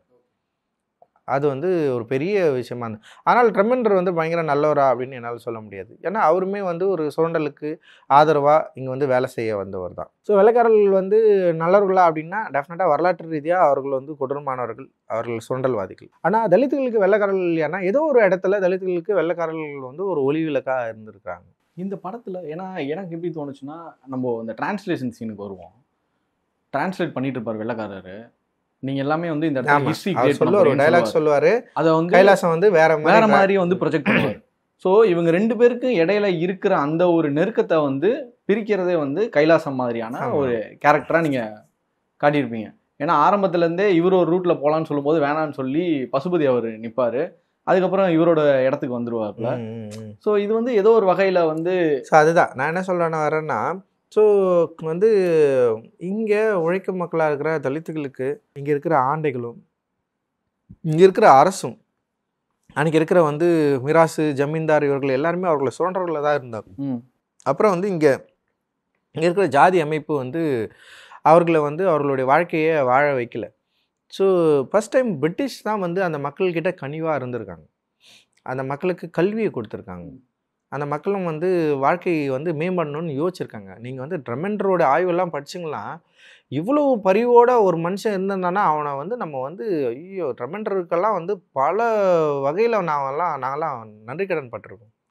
அவ்வளோ கன்சனாக இந்த மக்களை பற்றி அக்கறையோடு அந்த ஆய்வு இருக்கும். இந்த மக்கள் எவ்வளோ அவதிப்படுறாங்கன்னு சொல்லிட்டு. அப்படி வந்து இங்கே இருக்கிறவங்க யாராவது இந்தியர்கள் யாராவது யோசிச்சிருந்தா இந்த சூழல் என்றைக்கோ மாறி இருக்கும். பிரிட்டிஷ் வந்து உண்மையிலேயே தலித்துகளுடைய மாறுபட்ட வாழ்க்கைக்கு ஒரு விடுதலைக்கு பெரிய அளவில் வந்து அவங்க வந்து ஒர்க் பண்ணியிருக்காங்க. ஸோ அப்படி தான் நான் வந்து அவங்கள வந்து பார்த்தேன். ஸோ அந்த இடத்துல இருக்கிறப்போ ஆனால் அவனுக்கு ஒரு தேவை. அவன் இந்த நிலத்தை சுரண்ட போகிறான், இந்த நிலத்துலேருந்து கனிமூலங்களை எடுக்க போகிறான், அதுக்கு இந்த மக்களை வந்து வைக்கிறான். ஆனால் இந்த மக்களுக்கு இந்த உழைப்பின் மூலமாக ஒரு கூலி கிடைக்குது. அதுதான் மிகப்பெரிய ஒரு வெற்றியாக அந்த மக்கள் வந்து ஃபர்ஸ்ட் டைம் பார்க்குறாங்க. ஏன்னா இதுக்கு முன்னாடி கூலியே இல்லை. அவன் பல காலமாக தலைமுறையாக அவன் உழைச்சிருக்கிறான். அவனுக்கு கூலியே கிடையாது. அவனை கூலியே இல்லாமல் சுரண்டிருக்கிறாங்க. அவன் வந்து வெறும் வந்து ஒரு கந்தாயத்துக்கு கூலி அப்படின்னு கொடுத்து வந்து அந்த மக்களோட உழைப்பை கொடூரமாக சுரண்டி ஊதியமே இல்லாமல் காலங்காலமாக உழைச்ச அந்த மக்களுக்கு வந்து ஃபர்ஸ்ட் டைமாக ஒரு கூலி கிடச்சிருக்கு. ஃபர்ஸ்ட் டைமாக அவங்களுக்கு வந்து ஒரு மனிதநேயத்தின் அடிப்படையில் ஒரு மதிப்பு கிடச்சிருக்கு, கல்வி கிடச்சிருக்கு. கல்வியை உருவாக்குறதுக்கு வந்து பிரிட்டிஷ் வந்து பயங்கரமாக வந்து அவங்களுக்கு வந்து சப்போர்ட் பண்ணியிருக்காங்க அப்படின்னு நினைக்கிறப்போ இல்லை அது வந்து ரொம்ப முக்கியமான விஷயமா எனக்கு வந்து தோணுச்சு. ஸோ அப்படி ஒரு கதாபாத்திரத்தை, அப்படி ஒரு நம்பிக்கையை வெள்ளைக்காரர்கள் மூலமாக இவங்க ஏன் பெறக்கூடாது அப்படின்றதுக்காக தான் வந்து நான் அந்த இடத்துல வந்து ஒரு தங்கலான் வந்து வெள்ளைக்காரர்களை நம்புகிற ஒரு இடத்துக்கு வந்து நான் வந்து கொண்டு போனேன். ஆனாலுமே கிளைமேக்ஸில் வந்து வெள்ளைக்காரனுடைய ஒரு சுயமான ஒரு உணர்வை வந்து அவன் வந்து ஏன் இந்த நிலத்துக்கு இந்த மக்களை கொண்டு வந்தான், அப்போ ஒரு தங்கம் கிடைச்சா அவன் என்னவா இருப்பான், அது அவனுடைய பொருளாக நினைக்கிறான். அவன் அது அப்படி பொருளாக நினைக்கிறப்போ அவன் யாராக இருப்பான், அப்போ அவன் ஒரு வில்லனாக தான் இருப்பான் அப்படின்றதுனால நம்ம வந்து அவனே வந்து மேபி ஒரு சைக்கோ மாதிரி ஆயிடுவான்ல. ஆமாம், போட்டு அது உண்மை தானே. அது இன்னைக்கு வரைக்கும் வந்து அவனுங்க அப்படி தான் இருக்கிறாங்க. வரலாற்றில் வந்து லைக் ரொம்ப கொடூரமான பல கொடூரங்களை நிகழ்த்தியவர்கள் அவர்களுக்கு. இந்திய சுதந்திர போராட்டத்திலேயும் வந்து பல கொடூரங்களை அவங்க வந்து நிகழ்த்திருக்கிறாங்க. தலித்துகளுக்கு அவங்க வந்து உதவியாக இருந்தாங்கன்ற காரணத்துக்காக நம்ம அதை வந்து மறுக்க முடியாது. அதை நம்ம எதிர்த்து தான் நம்ம ஆகணும். அதுதான் அந்த தன்மையை நான் வந்து அங்கே வச்சிருப்பேன். ஓகே. புத்தர் வந்து உங்களோட படங்களில் பெருசாக பார்த்துட்டே வரோங்க. தொடர்ச்சியாக அது வந்து ஏதோ ஒரு மெட்டஃபராக வந்து எங்கேயா ரெப்ரசென்ட் பண்ணிட்டே இருக்கும். ஆமாம். இந்த படத்தில் வந்து முனி விக்கிரகமாக வந்து புத்தர் சிலையை யூஸ் பண்ணலாம் அப்படின்றது இல்லை, முனி அப்படின்றதே வந்து புத்தர் தான். ஓ, முனீஸ்வரன்றதே வந்து புத்தர் தான். இது வந்து ஆமாம் ஆமாம், ஆதிமுனி, நாதமுனி. முனி அப்படின்னாலே வந்து நீங்கள் வந்து பௌத்த பிக்குகளை தான் முனியாக சொல்லியிருக்காங்க. அண்ட் அம்பேத்கர் என்ன சொல்கிறாருன்னா, நாகர்கள் வந்து பௌத்தத்தை நம்பியவர்கள், பௌத்தத்தை வந்து தீவிரமாக வச்சிருந்தவர்கள்னு சொல்லிட்டு அம்பேத்கர் வந்து ஒரு இதில் சொல்கிறாரு. அப்புறம் இந்த தொன்ம கதையில் வந்து நாகராஜா புத்தருடைய சொல்லை கேட்டு தான் அவர் வந்து இந்த நிலத்தை வந்து பாதுகாக்கணும்னு சொல்லிட்டு அவர் வந்து இங்கே இருக்கிற விலங்குகளையும் மனிதர்களையும் வந்து ஆணையிட்டாருன்னு சொல்லிட்டு ஒரு கதை இருக்குது. ஸோ இதுக்கு எல்லாத்துக்குமே வந்து ஒரு இருக்குது. அப்போ வந்து முழுக்க இது வந்து ஒரு பௌத்த நிலம் அப்படின்றது தான் இருக்குது. அப்போ நம்ம வந்து பூர்வீகத்தில் வந்து நம்ம ஒரு பௌத்தர்களாக இருந்திருக்கிறோம். அப்போ பௌத்தத்துக்கு திரும்புதல், நம்முடைய நிலத்தை நம்முடைய நிலமாக நம்ம ஏதோ ஒரு இடத்துல வீழ்த்தப்பட்டதை நோக்கி நம்ம வீழ்த்தப்பட்டவர்கள், நம்ம இங்கிருந்து வந்து தான் வீழ்த்தப்பட்டோன்ற உண்மையை நம்ம அறிஞ்சிக்கணும். நம்ம எல்லாம் ஆரன் நம்ம முதல்ல புரிஞ்சுக்கணும். நம்ம எல்லாரும் நாகர்கள்னு நம்ம புரிஞ்சுக்கணும். நாகர்கள் யாருன்னா இந்த நிலத்தை பூர்வீகமாக கொண்டவர்கள். இந்த நிலம் யாருடைய நிலமாக இருந்திருக்குன்னா புத்தருடைய நிலமாக இருந்திருக்குது, பௌத்தத்துடைய நிலமாக இருந்திருக்குது அப்படின்றத வந்து சொல்கிறதுக்கான முயற்சி தான் இந்த படத்தில் வந்து அந்த புத்தருடைய சரி தலை உடைஞ்சிருக்கும். இது எல்லாமே வந்து நம்ம வந்து வச்சிருக்கிறோம். புதையல் தோண்ட பூதம் கிடைச்சதுன்னு சொல்லிட்டு. அது என்னன்னா, புதையல் தோன்றப்ப எங்கெல்லாம் வந்து புதையல் இருக்குது அப்படின்னு தோன்றப்பெல்லாம் வந்து புதையல் தோண்ட பூதம் எங்கெல்லாம் கிடைச்சிருக்குன்னா, எங்கெல்லாம் இவங்க மண்ணில் வந்து தோன்றப்போ வந்து சிலை கிடைக்கும். மேக்ஸிமம் புத்தர் சிலை தான் கிடச்சிருக்கு, தலையில்லாத சிலை அதெல்லாம் கிடச்சிருக்கு. அப்போ வந்து பூதமாக வந்து இவங்க என்ன சொல்லியிருக்காங்கன்னா வந்து புத்தரை தான் சொல்லியிருக்காங்க. புதையல் தோண்ட பூதம் கிடைக்கும் அப்படின்றது கூட வந்து கிட்டத்தட்ட வந்து ஒரு பௌத்த கதையாடலுக்குள்ள வந்து வருது ஆக்சுவலி. அப்போ அந்த அர்ஜுன் வந்து அந்த தலையை ஒட்ட வைக்கிறது, அது வந்து அவர் வந்து மறுபடியும் புத்திசத்துக்கு திரும்புறாரு அப்படின்னு வச்சுக்கலாம். அவர் வந்து அசோகன் வந்து புத்தருடைய சீடர். ஓகே. நீங்க அசோக சாம்ராட் இருக்கார்ல, அவரு தான் வந்து அசோகன். அப்ப பெயர் காரணம் அதுதான். ஆமாம், பெயர் காரணம் அதுதான். அசோகன் வந்து அவனுடைய கான்டெம்பரரி பீரியட்ல தான் யார் என்பதை உணர்ந்து பௌத்தத்துக்கு திரும்புறான் அப்படின்றது தான் வந்து அந்த கதையில நான் சொல்றேன். ஏன்னா பசுபதி வந்து அந்த முதல் ஷாட்ல வந்து அவர் ஓப்பனிங் ஷாட், அசோகனோட ஓப்பனிங் ஷாட்ல வந்து இங்க வந்து ஜாயின் பண்ணிடுறா அப்படின்னு சொல்லுவாங்க. பேசாம அவர் பாட்டு போயிட்டு கடைசியா போய் ஜாயின் பண்ற இடம் வந்து சிலைய சேர்த்து வைப்பாரு. ஸோ அவரும் பொதுவாக இங்கே மத மாற்றம் அப்படின்றது வந்து இங்கே வந்து வேற வேற மதங்கள் பண்ணுது அப்படின்னு தான் இங்கே வந்து இருக்குங்க. அப்படி கிடையாது. ஃபஸ்ட்டு மத மாற்றம் நிகழ்ந்தது பௌத்தத்துக்கு எதிராக தான். நம்ம பூர்வீகம் எல்லாருமே பௌத்தராக இருந்திருக்கோம். அங்கேருந்து தான் இங்கே எல்லாமே நம்ம வந்து மதம் மாறி வெவ்வேறு மதங்களுக்கு போயிருக்கோம். அதை வந்து பசுபதி செய்வார். எங்கேயுமே நம்ம வந்து பார்த்துருக்கவே மாட்டாங்க. எங்கே படுற வந்து ஃபர்ஸ்ட் டைமாக வந்து என் கூட வந்து சேர்ந்துடுறா போட்டுக்கிடா அப்படின்னு பேசுறது இருக்குது இல்லை. நம்ம வந்து அதை வந்து வேறு மதங்கள் பண்ணுறதை தான் நம்ம வந்து பார்த்துருப்போம். ஃபர்ஸ்ட் டைமாக ஒரு வைணவர் வந்து அதை பண்ணுறதை நம்ம வந்து பார்க்க முடியும். அப்படி ஒரு ராமானுஜர் வழி வந்து ஒரு சீடர் அவர். ஸோ அதை வந்து இதில் காட்சிப்படுத்திருப்பேன் நான். ஆனால் அவன் வந்து தன்னுடைய ஆதி மூலத்திற்கு திரும்புறத வந்து நான் படத்தில் வந்து வச்சிருப்பேன். வட்டார மொழியை வந்து ஃபாலோ பண்ணுறது கொஞ்சம் கஷ்டமாக இருந்ததுங்க. அதுக்கு மெயின் ரீசன் மேபி எனக்கு தெரிஞ்சு லைவ் சவுண்டிங்காக இருக்கலாமோன்னு ஒரு டவுட் இருக்குது. இல்லை, அது அப்படி கிடையாது. வட்டார மொழி புரியலன்றதுனால நம்ம வந்து இப்போ நான் லைவ் சவுண்ட் சொன்னால் தான் உங்களுக்கு எல்லாம் லைவ் சவுண்ட் தெரியும். இப்போ நீங்கள் யாருமே இந்த படத்தில் வந்து அந்த பிரச்சனையை சொல்லலை. யார் நட்சத்திரம் நகர் படத்தை வந்து யாரும் லைவ் சவுண்ட் பிரச்சனைன்னு சொல்லவே இல்லை. ஏன்னா நாங்கள் சொல்லவே இல்லை அது லைவ் சவுண்டில் தான் பண்ணுன்னு சொல்லிட்டு. தம்மமில் கூட வந்து நான் சொல்லவே இல்லை அதில். ஏன்னா வந்து நம்ம சொல்கிறப்ப தான் வந்து அந்த சிக்கலே வருது. இப்போ நான் இதை சொன்னதுனால என்ன ஆச்சுன்னா வந்து இந்த மொழி சிக்கல் இருக்குதுல்ல, டயலாக்ட், இது புரியாததுனால எல்லாருமே என்ன பண்ணிட்டாங்கன்னா வந்து ஆமாம் அப்படி கிடையாது. இது ஆக்சுவலி வந்து இப்போ நீங்கள் போய் பார்த்தீங்கன்னா கிளியராக உங்களுக்கு வந்து புரிஞ்சிடும். ஸோ அப்படி தான் வந்து இது வந்து பண்ணியிருக்கோம். மொழி வந்து ரொம்ப சிக்கலான மொழியே கிடையாது. ரொம்ப சென்னைக்கு மிக அருகில் இருக்கிற ஒரு சென்னை ஸ்லாங்குக்கு ரொம்ப மிக மிக அருகில் இருக்கிற ஒரு ஸ்லாங் தான் அது. அந்த ஸ்லாங்கை வந்து கொஞ்சம் கவனமாக பார்த்தாலே நமக்கு வந்து புரியும். ஏன்னா இதை விட சிக்கலான மொழியை வந்து நம்ம பார்த்து கேட்டு புரிஞ்சு அண்டர்ஸ்டாண்ட் பண்ணவங்க தான். அதனால் வந்து அது ஃபஸ்ட் டைம் வியூவருக்கு தான் அந்த பிரச்சனை இருந்ததே தவிர, அதுக்கப்புறம் வந்து இதை பற்றி பேசி புரிஞ்சதுக்கப்புறம் வந்து இப்போ போகிற ஆடியன்ஸ் எல்லாமே வந்து ரொம்ப கவனமாக பார்க்கறனால அவங்களுக்கு அது ஒரு சிக்கலாகவே இல்லை. லாஸ்ட்டு 3 டேஸ்லலாம் வந்து அதை பற்றி ஒரு கம்ப்ளைண்ட்டே இல்லாமல் எல்லாருமே பயங்கரமாக பார்த்து என்ஜாய் பண்ணிட்டுருக்காங்க. ஓகே. கனெக்டிங் ஃபேக்டர் நல்லா இருந்துச்சுங்க. எப்படி வந்து ஒரு ஆன்செஸ்டர் வந்து விக்ரமுக்கு கனவு வழியாக காட்சி அளிக்கிறாரோ, விக்ரம் அந்த இடத்துலேருந்து அவர் ஊருக்கு போய் மக்களை கூப்பிட்டு வரலான்னு போயிருப்பார். அவர் வந்ததுக்கு அப்புறமே வந்து அசோகன் அவருடைய தன்மை வந்து ஃபுல்லாகவே மாறி இருக்கும். அவருக்குள்ளே வந்து அந்த ஆன்செஸ்டர்ஸ் உள்ளே வந்த மாதிரியான ஒரு, ஏன்னா அவருமே அப்பா தானே உள்ளே வந்திருக்கணும், அந்த மாதிரியான ஒரு தாக்கம் இருந்துச்சு. ஸோ அவர் வந்து இங்கே விக்ரம் இங்கே இல்லாத சூழலை வந்து இவர் கையில் எடுத்துக்கிட்டாரு அசோகன் அப்படின்ற ஒரு, அதனால தான் அவர் வந்து அட்டாக் பண்ண போயிருப்பாரு. அவரை அடித்து கட்டி போட்டு வச்சுருப்பாங்க. இந்த கனெக்டிங் ஃபேக்டர் வந்து ஒரு சீனாக நீங்கள் எங்கேயுமே கன்வே பண்ணல. ஆனால் ஒரு புரிதல் தான். நீங்கள் முதல்ல சொன்ன மாதிரி மக்கள் வந்து ஈஸியாக அதை புரிஞ்சுப்பாங்க அப்படின்ற ஒரு ஃபேக்டர் இருந்துச்சு. இல்லை, எனக்கு என்னென்னா அப்போ அசோகனோட வேலை என்ன? அசோகன் அந்த சிலையை தலையை வச்சோன்னுமே அவன் யாருன்றதை அவன் கனெக்ட் பண்ணிட்டான். அங்கேயே அவன் வேறு மாதிரி மாற ஆரம்பிச்சிட்டான். தங்களானோட வம்சாவளி அப்படியே அவன் வந்து அப்படியே யோசனையில் இருக்கிறான். அப்போது அவன் வந்து தன்னுடைய மூதாதையருடைய மனநிலையில் ஜாயின் பண்ணிட்டான். அப்போ அந்த நிலை அவனுன்னு அவன் முடிவு பண்ணிட்டான். அப்போ அவன் வந்து அந்த முடிவு பண்ணதுக்கப்புறம் அவன் ஒரு ப்ரொசஸ் மனநிலையில் போயிட்டான். அவனை யாரையோ வந்து அவனை அந்த அந்த கதைகள் உலகத்துக்குள்ளே அவன் போயிட்டான். அவனும் கதை கேட்ட வளர்ந்தவன் தான். இப்போ தங்கலான் வந்து கதை கேட்டு வளர்ந்த மாதிரி அவனும் கதை கேட்டு வளர்ந்துருக்கிறான். தங்கலானுக்கு ரியலைசேஷனுக்கு கொஞ்சம் டைம் எடுக்குது. ஆனால் இவன் ரியலைஸ் பண்ணிட்டான், நான் தான் ஆரன், அவன் தான் ஆரனாகவும், அவன் தான் அந்த நிலத்துடைய ஓனராகவும், இங்கே இருக்கிற நம்ம எல்லாரும் நீ தயவு செஞ்சு போயிடுங்க, இங்கேருந்து எடுக்க வராதிங்க, தப்புன்னு அவன் சொல்கிற இடத்துக்கு அவன் போயிட்டான். ஸோ இதை வந்து நான் வந்து காட்சிகள் மூலமாக பயங்கர ஸ்ட்ராங்காக விளக்காமல் இதை நான் என்ன பண்ணுறது, ஸ்கிப் பண்ணி இதை வந்து மனிதர்கள் இப்போ ஆடியன்ஸ் வந்து படத்தினோட திரைக்கதையினோட அவங்க இயல்பாக புரிஞ்சுக்கிட்டோன்னு சொல்லிட்டு நான் வந்து விட்டுறேன். அவன் கடைசி வரைக்கும் அவன் வந்து அவங்க அப்பாவுக்கு எதிராகவே தான் இருப்பான். கடைசியாக அவர் ரியலைசேஷன் பண்ணிவிட்டு கூட அவர் எழுந்துக்கிறப்ப கூட அசோகன் ஓடி வந்து அடிப்பான். அவர் வந்து அடிப்பான், அந்த இருட்டில் வந்து ஒரு அடிப்பான். அவனை அடிச்சு விட்டு தான் வந்து அந்த பொண்ணை வந்து அவர் வந்து போயிட்டு பிடிப்பார் அவர். ஸோ இந்த மாதிரி வந்து அசோகனோட கதை கடைசியில் கூட அவன் கேட்பான், வாங்க நம்ம வந்து ஆரத்தி பக்கம் போகலாம், எல்லாரும் வந்துருங்கன்னு சொல்லிட்டு தான் அவன் கூப்பிடுவான். அவன் வந்து அதுக்கப்புறம் வந்து முழுக்க அந்த ஆரத்தியோடைய சப்போர்ட்டராக நாகர்களுடைய மன்னல் தான் அவன் வந்து இருப்பான். இது நான் ஒரு படத்தை மென்ஷன் பண்ணுறேன்னு தப்பாக நினச்சிக்காதீங்க. பரதேசி படம் பார்த்துருக்கோம். அதில் வந்து அதர்வாவோட ஒரு பாடி லாங்குவேஜ் இருக்கும். அதுதான் கிட்டத்தட்ட அர்ஜுன் அவருக்கான அந்த ஒரு பாடி லாங்குவேஜாக இருக்கும். தங்கலானோட பாடி லாங்குவேஜும் ரொம்ப டிஃப்ரெண்ட்டாக இருக்கும். அது வந்து என் ஊர் மதுரை, அங்கே வந்து நடந்து வர்றதே ஒரு தினசா இப்படி தான் நடப்போம். படம் ஃபுல்லாகவே விக்ரம் தெரியல, இவன் விடுதலை சிறுத்தை நடப்பான் ஒரு மாதிரி. விடுதலை சிறுத்தை மதுரை தானே? மதுரை அப்படி நடப்பான். ஆக்சுவலி வந்து ஃபஸ்ட்டு எப்படியெல்லாம் நடக்கலாம்னு யோசிக்கிறப்ப டக்குன்னு வந்து விடுதலை இப்படின்னு நந்தன் வந்தான். இவர் தங்கலான் பார்த்தாரு.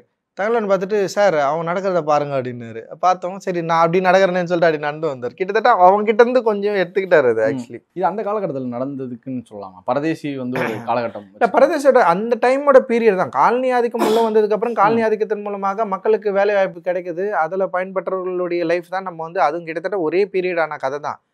அதனால் வந்து அதோட சாயல் இருக்கிறது வந்து தப்பு இல்லைன்னு நான் நினைக்கிறேன். ஆனால் ரெட்டி இதுதான் படிச்சுட்டு அவர் இன்ஸ்பயர் ஆகி அதை பண்ணுறாரு. ரெட்டி எனக்கு பிடிச்ச நாவல், நான் பண்ணணுன்னு நினச்சது. அது ஒருவேளை பாலா சார் அது பண்ணலன்னா நான் வந்து என்னுடைய ஃபிலிம் கெரியரில் நான் அந்த படம் நான் பண்ணணும்னு நினச்ச ஒரு படம், நான் ஆசைப்பட்டு நான் பண்ணணும்னு நினச்சது. முருகனுக்கும் அந்த காதலை வந்து நான் வந்து பயங்கரமாக எடுக்கணும்னு ஆசைப்பட்டேன். அது பயங்கரமான லவ் ஸ்டோரி. அது நான் அதை எடுக்கணும்னு நான் ஆசைப்பட்டேன் அதை. ஸோ அவர் எடுத்துட்டார். அதனால் வந்து சரி ஓகே, அதுக்கப்புறம் நான் எடுக்கணும்னு நினச்சதெல்லாம் ஒரு லிஸ்ட் இருக்குது. அதில் ஒரு படம் இது. துணி எனக்கு ரொம்ப பிடிச்ச சீன்னா, விக்ரம் வந்து அந்த துணியெல்லாம் கிழிச்சு போட்டுருவாங்க, ஆசையாக உட்காந்து பார்த்து அதை சேர்த்து வச்சு தச்சிட்டு இருப்பாரு.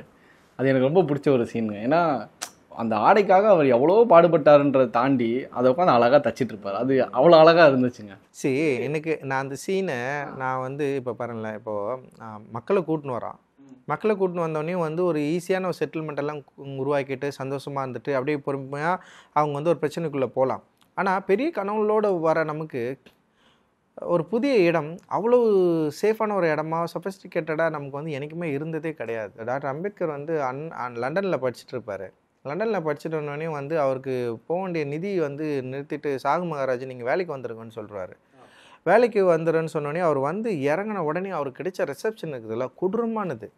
அவர் அங்கே சொகுசாக வாழ்ந்துட்டு இருப்பார். அப்போ நம்ம இங்கே வந்து இந்த இந்தியாவுக்கு அவருடைய மாகாணத்துக்கு நம்ம வேலை செய்ய போகிறோம்னு சொல்லிட்டு அவர் வராரு. வந்து நின்னவொடனே வந்து அவருக்கு கிடைக்கிற அந்த ரிசப்ஷன் இருக்குதுல்ல, அந்த ரயில்வே ஸ்டேஷனில் அவரை ட்ரீட் பண்ண விதம், அவருக்கு வந்து அந்த நகரத்தில் வந்து அவருக்கு வந்து இடம் கிடைக்காதது, அதுக்கப்புறம் வந்து அவர் வேலை செய்கிற அந்த கல்லூரியில் வந்து அவருக்கு கிடைச்ச வந்து அவமரியாதை, அதுக்கப்புறம் வந்து அவர் தன்னை பார்சியாக போய் சொல்லிட்டு ஒரு இடத்துல தங்கியிருந்தது, அப்புறம் கண்டுபிடிச்சதுக்கப்புறம் வந்து அந்த மக்கள் வந்து அவரை அடிக்க வந்தது, பார்சியே வந்து ஜாதி வேற்றுமையை பார்த்ததுன்னு நினச்சி அவர் வந்து கவலைப்பட்டது, அதுக்கப்புறம் அங்கேருந்து வந்து போயிட்டு ஒரு பூங்காவில் உட்காண்ட்ருக்கிறப்போ வந்து இவ்வளோ வேதனைகளை அவர் வந்து இந்த வேதனைகளை எதிர்க்கக்கூடிய ஒரு ஆற்றலாக மாற்றணும்னு அவர் யோசிச்சது. ஸோ இது இருக்குல்ல, இதை தான் நான் அங்கே க்ரியேட் பண்ண நான் ட்ரை பண்ணேன். இதை தான் நாங்கள் வந்து அங்கே வந்து க்ரியேட் பண்ணோம். அப்போ வந்து இவன் வெள்ளைக்காரன் ஒரு ட்ரெஸ்ஸு கொடுத்துட்டான், ஒரு சொகுசான வாழ்க்கை நமக்கு கிடைக்க போதுன்னு ஜனங்க நம்பி வராங்க. நம்ம வந்தவுடனே வந்து அவங்கள வந்து ஒரு சேஃபான ஒரு கம்ஃபர்டான ஒரு இடத்துல வச்சு கொஞ்சம் கொஞ்சமாக அப்படி பில்டப் பண்ணி கொண்டு போகலான்னு நான் யோசிக்கவே இல்லை. ஆனால் ஃபர்ஸ்ட்டில் அப்படி எழுதினேன். ஆனால் எனக்கு வந்து ஒரு ரியாலிட்டியில் நம்ம லைஃப் அப்படி கிடையவே கிடையாது. ஒரு புது இடம், புது நிலம் வந்து டெஃபினட்டாக நம்மளை வந்து அப்படி அரவணைச்சு போகவே இல்லை. எந்த இடத்துலையுமே ஒரு பதட்டம் தான் க்ரியேட் பண்ணோம். அந்த பதட்டத்தை வந்து நம்ம ஃபர்ஸ்ட் சீன்லேயே க்ரியேட் பண்ணால் தான் உடனே பண்ணேன்.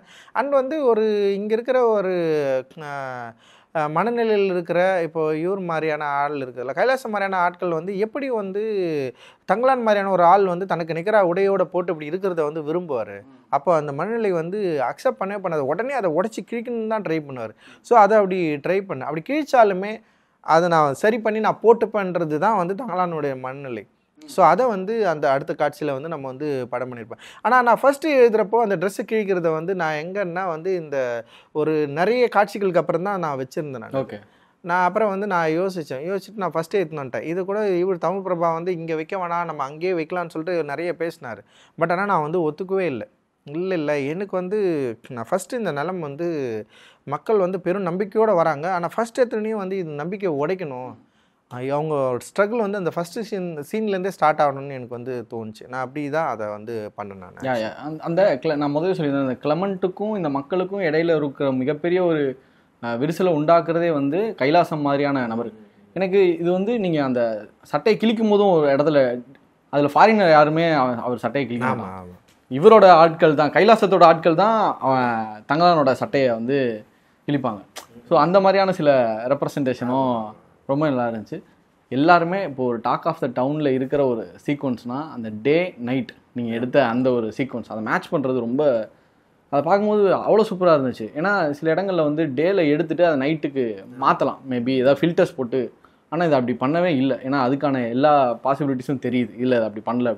இது எப்படிங்க அதை அச்சீவ் பண்ணீங்க? கிட்டத்தட்ட வந்து அந்த ஒரு ட்ரிப், அது ஃபஸ்ட்டு நானே வந்து இந்த படம் எடுக்கிறப்போ முழு ட்ரிப்பில் இருந்தேன். ட்ரிப்னால் வந்து ஒரு கான்ஷியஸ் மனநிலைக்கும் அன்கான்ஷியஸ் மனநிலைக்கும் உள்ளே வந்து ஒன்று இருக்கும். ஒரு மாதிரி ஒரு பொசஸ்டாக இருப்போம். ஒரு பேய் பூச்சா எப்படி இருப்பானுங்க, எதை பற்றியும் யோசிக்காமல் அம்பான்னு ஒன்று யோசிச்சேன். அப்படி தான் நான் இருந்தேன் இந்த படம் எடுக்கிறது முழுக்க. ஸோ அந்த படம் எடுக்கிறப்போ நான் அப்படி தான் இருந்தப்போ எனக்கு கிளைமேக்ஸ் வந்து நான் எழுதுகிறப்போ கிளைமேக்ஸ் ஆரத்தின்னு ஒரு கேரக்டரை வந்து இப்போ வரைக்கும் மக்கள் வந்து பார்க்கவே இல்லை. அது ஒரு நம்பிக்கையாக தான் நினச்சிட்டே இருக்கிறாங்க. திடீர்னு அந்த ஒரு பொண்ணு வந்தவுடனே அந்த பொண்ணு பண்ணுற அக்ரெசிவ் தனங்கள் இருக்குல்ல, இப்போ மக்களுக்கு எல்லாருமே வந்து அந்த ஆரத்தின்றவ வந்து அந்த காட்டு ஆரத்தி தான் தெரிஞ்சிருப்பா. பட் ஆனால் அவளோட அக்ரெசிவ் தன்மை வந்து ஒரு பேய் பிடிச்ச மாதிரி வந்து ஆக்ட் பண்ணுறப்போ, அடிக்கிறப்போ, அதை பார்த்து பயந்து கத்துறப்போ, ஓ இவதான் ஆரத்தியான்னு சொல்லிட்டு மக்கள் நினைக்கிறப்போ ஆடியன்ஸுக்கும் வந்து அதோடைய உணர்வை வந்து பயங்கரமாக எக்ஸ்பேண்ட் பண்ணணும்னு நினைக்கிறப்போ, ஸோ அந்த காலநிலையை மாற்றுறது, அந்த லைட் அண்ட் டார்க்கை வந்து க்ரியேட் பண்ணுறது அப்படின்றது வந்து ஒரு பயங்கரமாக ஒன்றா இருக்கும்னு எனக்கு தோணுச்சு. அப்படி தோன்றப்போ வந்து என்னுடைய சினிமாட்டோகிராஃபரையும் கிஷோர் கிட்ட பேசுகிறப்போ இப்படி ஒன்று பண்ணலாண்டா அப்படின்னு சொன்னோம். அப்போ வந்து நாங்கள் என்ன பண்ணோன்னா வந்து ஓகே, இப்போ இந்த சில ஷார்ட்ஸ் மட்டும் வந்து நைட்லேயே வந்து எடுத்துக்கலாம், அதோட ரியாக்ஷன்ஸை எடுத்துகிட்டு அது கண்டினியூட்டிவாக வந்து டேயில் வந்து அந்த ஷார்ட்டை வந்து நம்ம வந்து அப்படியே எடுக்கலாம் அப்படின்ற மாதிரி வந்து எனக்கு வந்து அதே லொக்கேஷன் அதே ஃப்ரேமு டேலையும் வந்து நாங்கள் வந்து அதே அப்படி வந்து எடுத்தப்போ எடிட்டில் இது வந்து பண்ணுறப்போ பயங்கரமாக இது வந்து ஒர்க் ஆயிடுச்சு. இதுவுமே வந்து ஒரு ஆர்ட்டுடைய ஒரு என்ன சொல்கிறது, ஒரு பயங்கரமான ஒரு அடைதல்னு சொல்லணும். ஒரு கலையை வந்து அதோட செய்நிறுத்தியோடு வந்து அதோட தன்மையை அடைதல்னு கூட நான் சொல்லுவேன். இது பயங்கரமாக ஒர்க் ஆகிருக்கு. அண்ட் வந்து எல்லாருமே இது பயங்கரமாக என்ஜாய் பண்ணியிருக்காங்க. அண்ட் வந்து இது வந்து ஒரு அருபத்தன்மை தான். இப்போ ஆர்த்தி வந்து மக்கள் பார்க்குறதே வந்து ஒரு பேய் பார்க்குறாங்க அப்படின்றதே வந்து பார்த்தாங்களா இல்லையான்றதே ஒரு கேள்வி தான். அவங்க அந்த காட்டு ஆரத்தியை தான் பார்க்குறாங்க, இந்த ஆரத்தியை அவங்க பார்க்கல. ஆனால் அந்த காட்டு ஆரத்தி ரொம்ப அக்ரெசிவாக இருக்கிறதுனால இவதான் ஆரத்தியா இப்படி வந்துட்டாலா ஜனங்கள்லாம் பயந்து ஓடுறாங்க. ஆனால் வந்து ஆர்த்தியாக தெரியுறது வந்து 2 பேருக்கு தான் தெரியுது. ஒன்று வந்து இவனுக்கு தெரியுது, யார் அவனுக்கு, அசோகனுக்கு தெரியுது. அசோகன் வந்து அந்த பொண்ணு ஆரத்தியாக பார்க்குறான். இன்னொன்று தங்கலானுக்கு தெரியுது, தங்கலான் வந்து ஆரத்தியாக அந்த பொண்ணு வந்து பார்க்குறான். இவங்க 2 பேர் மண்ணலில் வந்து அந்த பொண்ணு வந்து தெரியுது. கடைசியில் வெட்டுறது கூட வந்து அவர் யாரை வெட்டுறாருன்னா அந்த காட்டு ஆரத்தியை தான் வெட்டுறாங்க. இந்த ஆரத்தியை வந்து யாருமே வந்து வெட்டல. ஆனால் நான் என்னென்னா ஒரு டைமுக்கு அப்புறம் வந்து அந்த ஆரத்தியை நான் உள்ளே கொண்டு வந்துட்டேன். ஏன் வந்து ஆரத்தியை முழுக்க இருக்கணும்னு நான் நினச்சேன்னா வந்து ஆரத்திக்கும் இவங்களுக்குமான ஃபைட்டு தான், அதனால் ஆரத்தியாகவே இருக்கிறது தான் கரெக்டாக இருக்குன்னு எனக்கு வந்து தோணுச்சு. நீங்கள் வந்து வெட்டி முடிச்சதுக்கப்புறம் ஒரு ஒயிட் ஷாட்டில் கூட அவர் எழுந்து வரப்போ பார்த்தீங்கன்னா வந்து அந்த காட்டு ஆரத்தி தான் அங்கே வந்து படுத்துட்ருப்பா. இந்த ஆரத்தி வந்து இருக்க மாட்டா. பார்த்தா இந்த ஆரத்தி வந்து புத்தர் பக்கத்தில் இருப்பா. அந்த யோசனையாக தான் இருக்கும் எப்போவுமே. அவளுக்கு சாவே கிடையாது. நீங்கள் எத்தனை முறை கொண்டாலும் அவன் வந்து வந்துட்டே தான் இருப்பா. ஒவ்வொரு முறையும் நீங்கள் இயற்கையை வந்து கொல்லலாம், கொண்டு ஒரு பொருளை எடுக்கலாம். ஆனாலும் இயற்கை வந்து அதை விட அதிக பலமுடையதாக இருக்கும். அந்த இயற்கையை உங்களால் திரும்ப அது கூட நீங்கள் போராடின்னு தான் இருக்கணும். அதுதான் வந்து ஆரத்தி. அப்படி தான் நான் வந்து அவளை வந்து வச்சுருப்பேன். ஸோ இந்த ஏரியாவை வந்து எக்ஸ்பேண்ட் பண்ணி காட்டணும். ஆடியன்ஸ் வந்து அந்த ஒரு ட்ரிப்புக்குள்ளே போகணும் அப்படின்றதுக்காக அந்த லைட் அண்ட் டார்க்கை வந்து நாங்கள் வந்து வெளிச்சமும் இருளையும் வந்து மாற்றி மாற்றி வந்து நம்ம வந்து காட்டணும். அண்ட் வந்து அது வந்து சவுண்ட் எஃபெக்ட்ஸு அண்ட் விஷுவல் கிராண்டியரு இதுலெல்லாம் பயங்கரமாக ஒர்க் ஆயிடுச்சுன்னு தான் நான் நினைக்கிறேன். ஓகே, அந்த காடையன் வந்து சோழர்களுக்கு வந்து அந்த நகை எடுத்து கொடுக்க ஹெல்ப் பண்ணும்போது கடைசியாக மலைகமனன் அவங்களையும் கொன்ன பிறகு தான் அவங்களுக்கான அந்த நகையே கிடைக்கும். எடுக்கும்போது தான் அந்த வாள் கொடுக்குறாருன்னு நம்ம ஆரம்பத்தில் பேசணும். என்னால் ஒரு குட்டியோண்டு பொண்ணை கூட எடுத்துகிட்டு வர முடியல அப்படின்னு சொல்லி அவங்க அதை சொல்லிட்டாங்க. ஆமாம், அது என்ன சார், ஏமாத்திட்டாங்க. ஒருத்தர் தானே இருந்தார். யாரு? அந்த அரசர் மட்டும் தானே இருந்தார். அரசன். அப்புறம் அரசன் மட்டும் இருந்தால் அரசன் பின்னாடி எல்லாரும் வந்திருப்பாங்க. அரசன் ஒரு வாக்கு கொடுத்தாருல்ல, உனக்கு நிலத்தை கொடுத்துருப்பேன்னு சொல்லியிருப்பாரு, இல்லை பொண்ணு கொடுக்கும்னு சொல்லியிருப்பாரு, பொண்ணு எடுத்திருப்பாரு. ஏன் வந்து அவனுடைய லைஃப் அதுக்கப்புறம் மாறவே இல்லை. ஸோ அவன் வந்து ஏன் வந்து திரும்ப தங்கலானுடைய வாழ்க்கை வந்து இப்படி இருக்குது. அப்போ அவன் சொல்கிறான், தங்கலான் தானாகவே மாறி அது காடைனா மாதிரி சொல்லுவான். அப்போ காடையின் கதையை சொல்லுவான். அந்த கதை முடிகிறப்போ வந்து என்னாலன்னு சொல்லுவான். என்னால் ஒரு குட்டியோண்டு பொண்ணு கூட எடுத்துன்னு வர முடியலன்னு சொல்லிட்டு அவனை காடையனாக நினச்சி அங்கே வந்து பேசுவான் அவன். ஸோ அவன் ஏமாற்றப்பட்டிருக்கிறான்றதை கடைசியில் சொல்லுவான். நான் காடையனா வந்தேன், ஆதிமுனியை வந்தேன், ஆனால் எல்லாரும் வந்து பொண்ணு எடுத்து கொடுத்து நான் ஏமாற்றப்பட்டேன், இப்போ தங்கலானா வந்திருக்கிறேன், இப்போ பிரிட்டிஷ்காரன் வந்திருக்கோம். ஒவ்வொரு முறையும் ஒவ்வொருத்தனை நம்பி வந்திருக்கிறோம், ஒவ்வொருத்தனுக்கும் பொண்ணு எடுத்து கொடுத்துருக்கோம், ஏமாற்றப்பட்டோம். அது பொண்ணு நீங்கள் எடுத்துக்க வேணாம். ஒவ்வொரு முறையும் ஒவ்வொரு அரசனையும் ஒவ்வொரு முதலாளியையும் ஒவ்வொரு நபரையும் நம்பி இந்த நிலத்தை சீர்படுத்தி இந்த நிலத்தை வளப்படுத்தி அவங்களுக்கு வந்து எடுத்து கொடுத்து ஒவ்வொரு முறையும் ஏமாற்றப்பட்ட மக்களாக நிலமற்ற மக்களாக இவங்க மாறி மாறி மாறி கடைசியாக வந்து வெள்ளைக்காரனையும் நம்பியிருக்காங்க. வெள்ளைக்காரன் இவங்களுக்கு என்ன பண்ணா அப்படின்றது தான் கடைசியாக நம்ம வந்து இந்த கதையில் வந்து சொல்கிறோம். ஸோ நிலம் வந்து இங்கே பொண்ணாக இருக்குது, நிலம் வந்து இங்கே உரிமையாக இருக்குது, நிலம் என்பது இங்கே வந்து அவர்களுடைய வேட்கையாக இருக்குது. நம்ம அப்படி தான் பார்க்கணும். ஸோ அதை தான் நான் சொல்ல ட்ரை பண்ணுறேன். இந்த இயற்கை அப்படின்போது ஆர்த்தியாக இருந்திருக்கிறா, இந்த நிலம் அவர்களுடைய இருந்திருக்குது. ஆனால் யாருக்கோ ஒருத்தருக்காக இந்த நிலத்தை சீர்படுத்துறதுக்காக தங்களுடைய வாழ்க்கையை வந்து ஒவ்வொரு முறையும் ஃபைட் பண்ணி கடைசியில் வந்து அவங்க தான் பொண்ணு எடுத்து கொடுத்துருக்கான் இந்த வாழ்க்கையை மாற்றுறதுக்காக. இயற்கை வந்து அவனுக்கு வந்து அனுமதிச்சிருக்கு. ஒரு டைமுக்கு அப்புறம் இயற்கையை அவன் கட்டுப்படுத்தியிருக்கான். ஒரு டயலாக் மூலியமா எங்களுடைய வாழ்வாதாரத்தை வந்து ஆமாம் நீ அனுமதிக்கணும்னு அவன் கேட்குறான். இயற்கையை வந்து வழிபட்டுருக்கிறான். இயற்கை நீ என்ன அலோவ் பண்ணுன்னு இருக்கான். இயற்கை வந்து அலோவ் பண்ணியிருக்கு. கிட்டத்தட்ட வந்து 51 பேர் செத்துருக்குறாங்க ஒரு முறை அந்த தங்கத்தை தேடுறதில் வந்து. அது இன்னும் ரெக்கார்டாக இருக்குது வெள்ளைக்காரன் ஆட்சி காலத்தில். 51 பேர் வந்து தங்கத்தை எடுக்கிறப்போ வந்து அதை எடுக்கிற அந்த குகையில் வேலை செய்கிறப்போ அப்படியே மடிஞ்சு மண்ணுக்கு அப்படியே போயிட்டாங்க. ஸோ அது வந்து இயற்கையோடு அவன் ஃபைட் பண்ண விதத்தில் வந்து உருவானது தான். ஸோ அதை மக்கள் என்ன நம்புறாங்கன்னா அதுக்கப்புறம் என்ன பண்ணுறாங்க, எல்லோரும் ஓட்டாங்க, யாரும் வேலை செய்ய மாட்டேன்னு சொல்லிட்டு, இங்கே வேலைக்கே வரமாட்டேன்னு சொல்லிட்டு. அதுக்கப்புறம் இவனா வெள்ளைக்காரன் போய் என்ன பண்ணுறான், ஆஃப்ரிக்கர்களை கூட்டின்னு வரான், சைனீஸை கூட்டின்னு வரான், எல்லாரையும் கூட்டின்னு வரான், அவங்களும் வேலை செய்ய முடியாதுன்னு போயிடுறாங்க. அதுக்கப்புறம் திரும்ப அவன் என்ன பண்ணுறான்னா இந்த மக்கள்கிட்டயே வரான், மக்கள்கிட்ட வந்து நெகோசியேட் பண்ணி நான் உங்களுக்கு இதை தரேன் அதை பண்ணுறேன் நீங்கள் வாங்கன்னு சொல்லிட்டு திரும்ப கூட்டின்னு போகிறான். ஒரு பெரிய ஒரு லைஃப் அது. ஆக்சுவலி ஒரு எலும்பு கூட பார்த்தேன். இப்போ நீங்கள் சொன்ன பதில்னாலே எனக்கு அந்த எலும்பு கூடிய இங்கே இருக்குது அப்படின்றது புரிஞ்சு. அப்போ ரொம்ப நாளாக உள்ளே இருந்திருக்காங்க, பசி பட்னியில் இறந்து போயிருக்காங்க. அந்த ஒரு எலும்பு நீங்கள் சொன்னீங்கல்ல மூடிடுது, அது உடஞ்சிருச்சு, மூடிடுச்சு. ஆமாம், மூடிட்டு வெளியே போகிறதுக்கு அங்கே எடுத்துட்டாங்க. ஆமாம், அது வந்து திப்பு சுல்தான் காலத்தில் நடந்ததா நம்ம வந்து பதிவு செஞ்சுருக்கோம். Okay okay. சென்சார், உங்களுக்கும் சென்சாருக்கும் இருக்கிற அந்த முரண்கள் பற்றி நம்ம பல படங்களில் பேசுகிறோம்.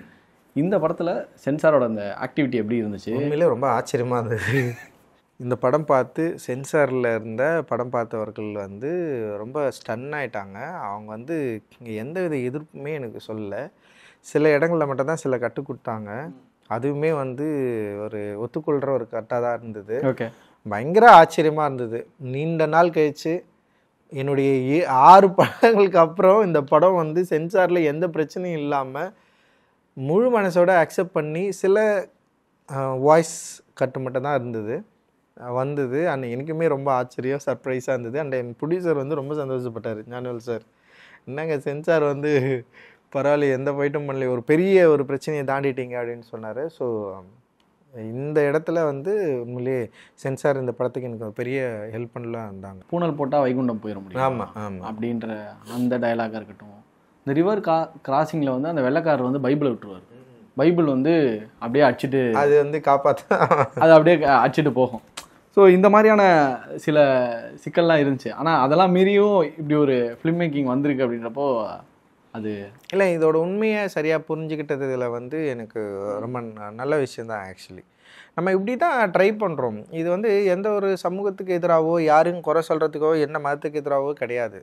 என்ன வரலாற்று ரீதியாக என்ன உண்மை நடந்திருக்கு அப்படின்றத வந்து நம்ம ட்ரை பண்ணுறோம், நம்ம சொல்ல ட்ரை பண்ணுறோம். அது வந்து என்னுடைய பெர்ஸ்பெக்டிவ்னு சொல்ல ட்ரை பண்ணுறோம். ஸோ யாரையும் எதிராக நிறுத்துறது கிடையாது என்னுடைய நோக்கம். என்ன பிரச்சனை இருக்குதுன்றதை சரியாக நம்ம புரிஞ்சுக்கணுன்றது தான் நம்மளுடைய நோக்கம். அதுதான் நம்ம வந்து இது பண்ண ட்ரை பண்ணோம். அதில் வந்து இந்த படம் வந்து சென்சாரில் பெருசாக மாட்டிக்காமல் வெளியே வந்தது அப்படின்றது வந்து அது என்னுடைய படைப்பை நான் இன்னும் இலகுவாக இன்னும் வந்து கரெக்டாக சொல்ல ட்ரை பண்ணியிருக்கிறேன் அப்படின்றதுக்கான ஒரு வெற்றியாக நான் பார்க்குறேன். கிளைமேட் இந்த படத்தில் ரொம்ப ஒரு முக்கியமான ஒரு, நான் ஃபஸ்ட் ஹாஃபில் பார்த்த அந்த வெயிலோட வெளிச்சத்துக்கும் செகண்ட் ஹாஃபில் பார்த்த வெயிலோட வெளிச்சத்துக்கும் ரொம்ப பெரிய ஒரு சேஞ்ச் இருந்துச்சு. அதே மாதிரி அந்த ஒகேனக்கல் ஆற்று அவங்க கடக்கும்போது தண்ணி இருக்கும்.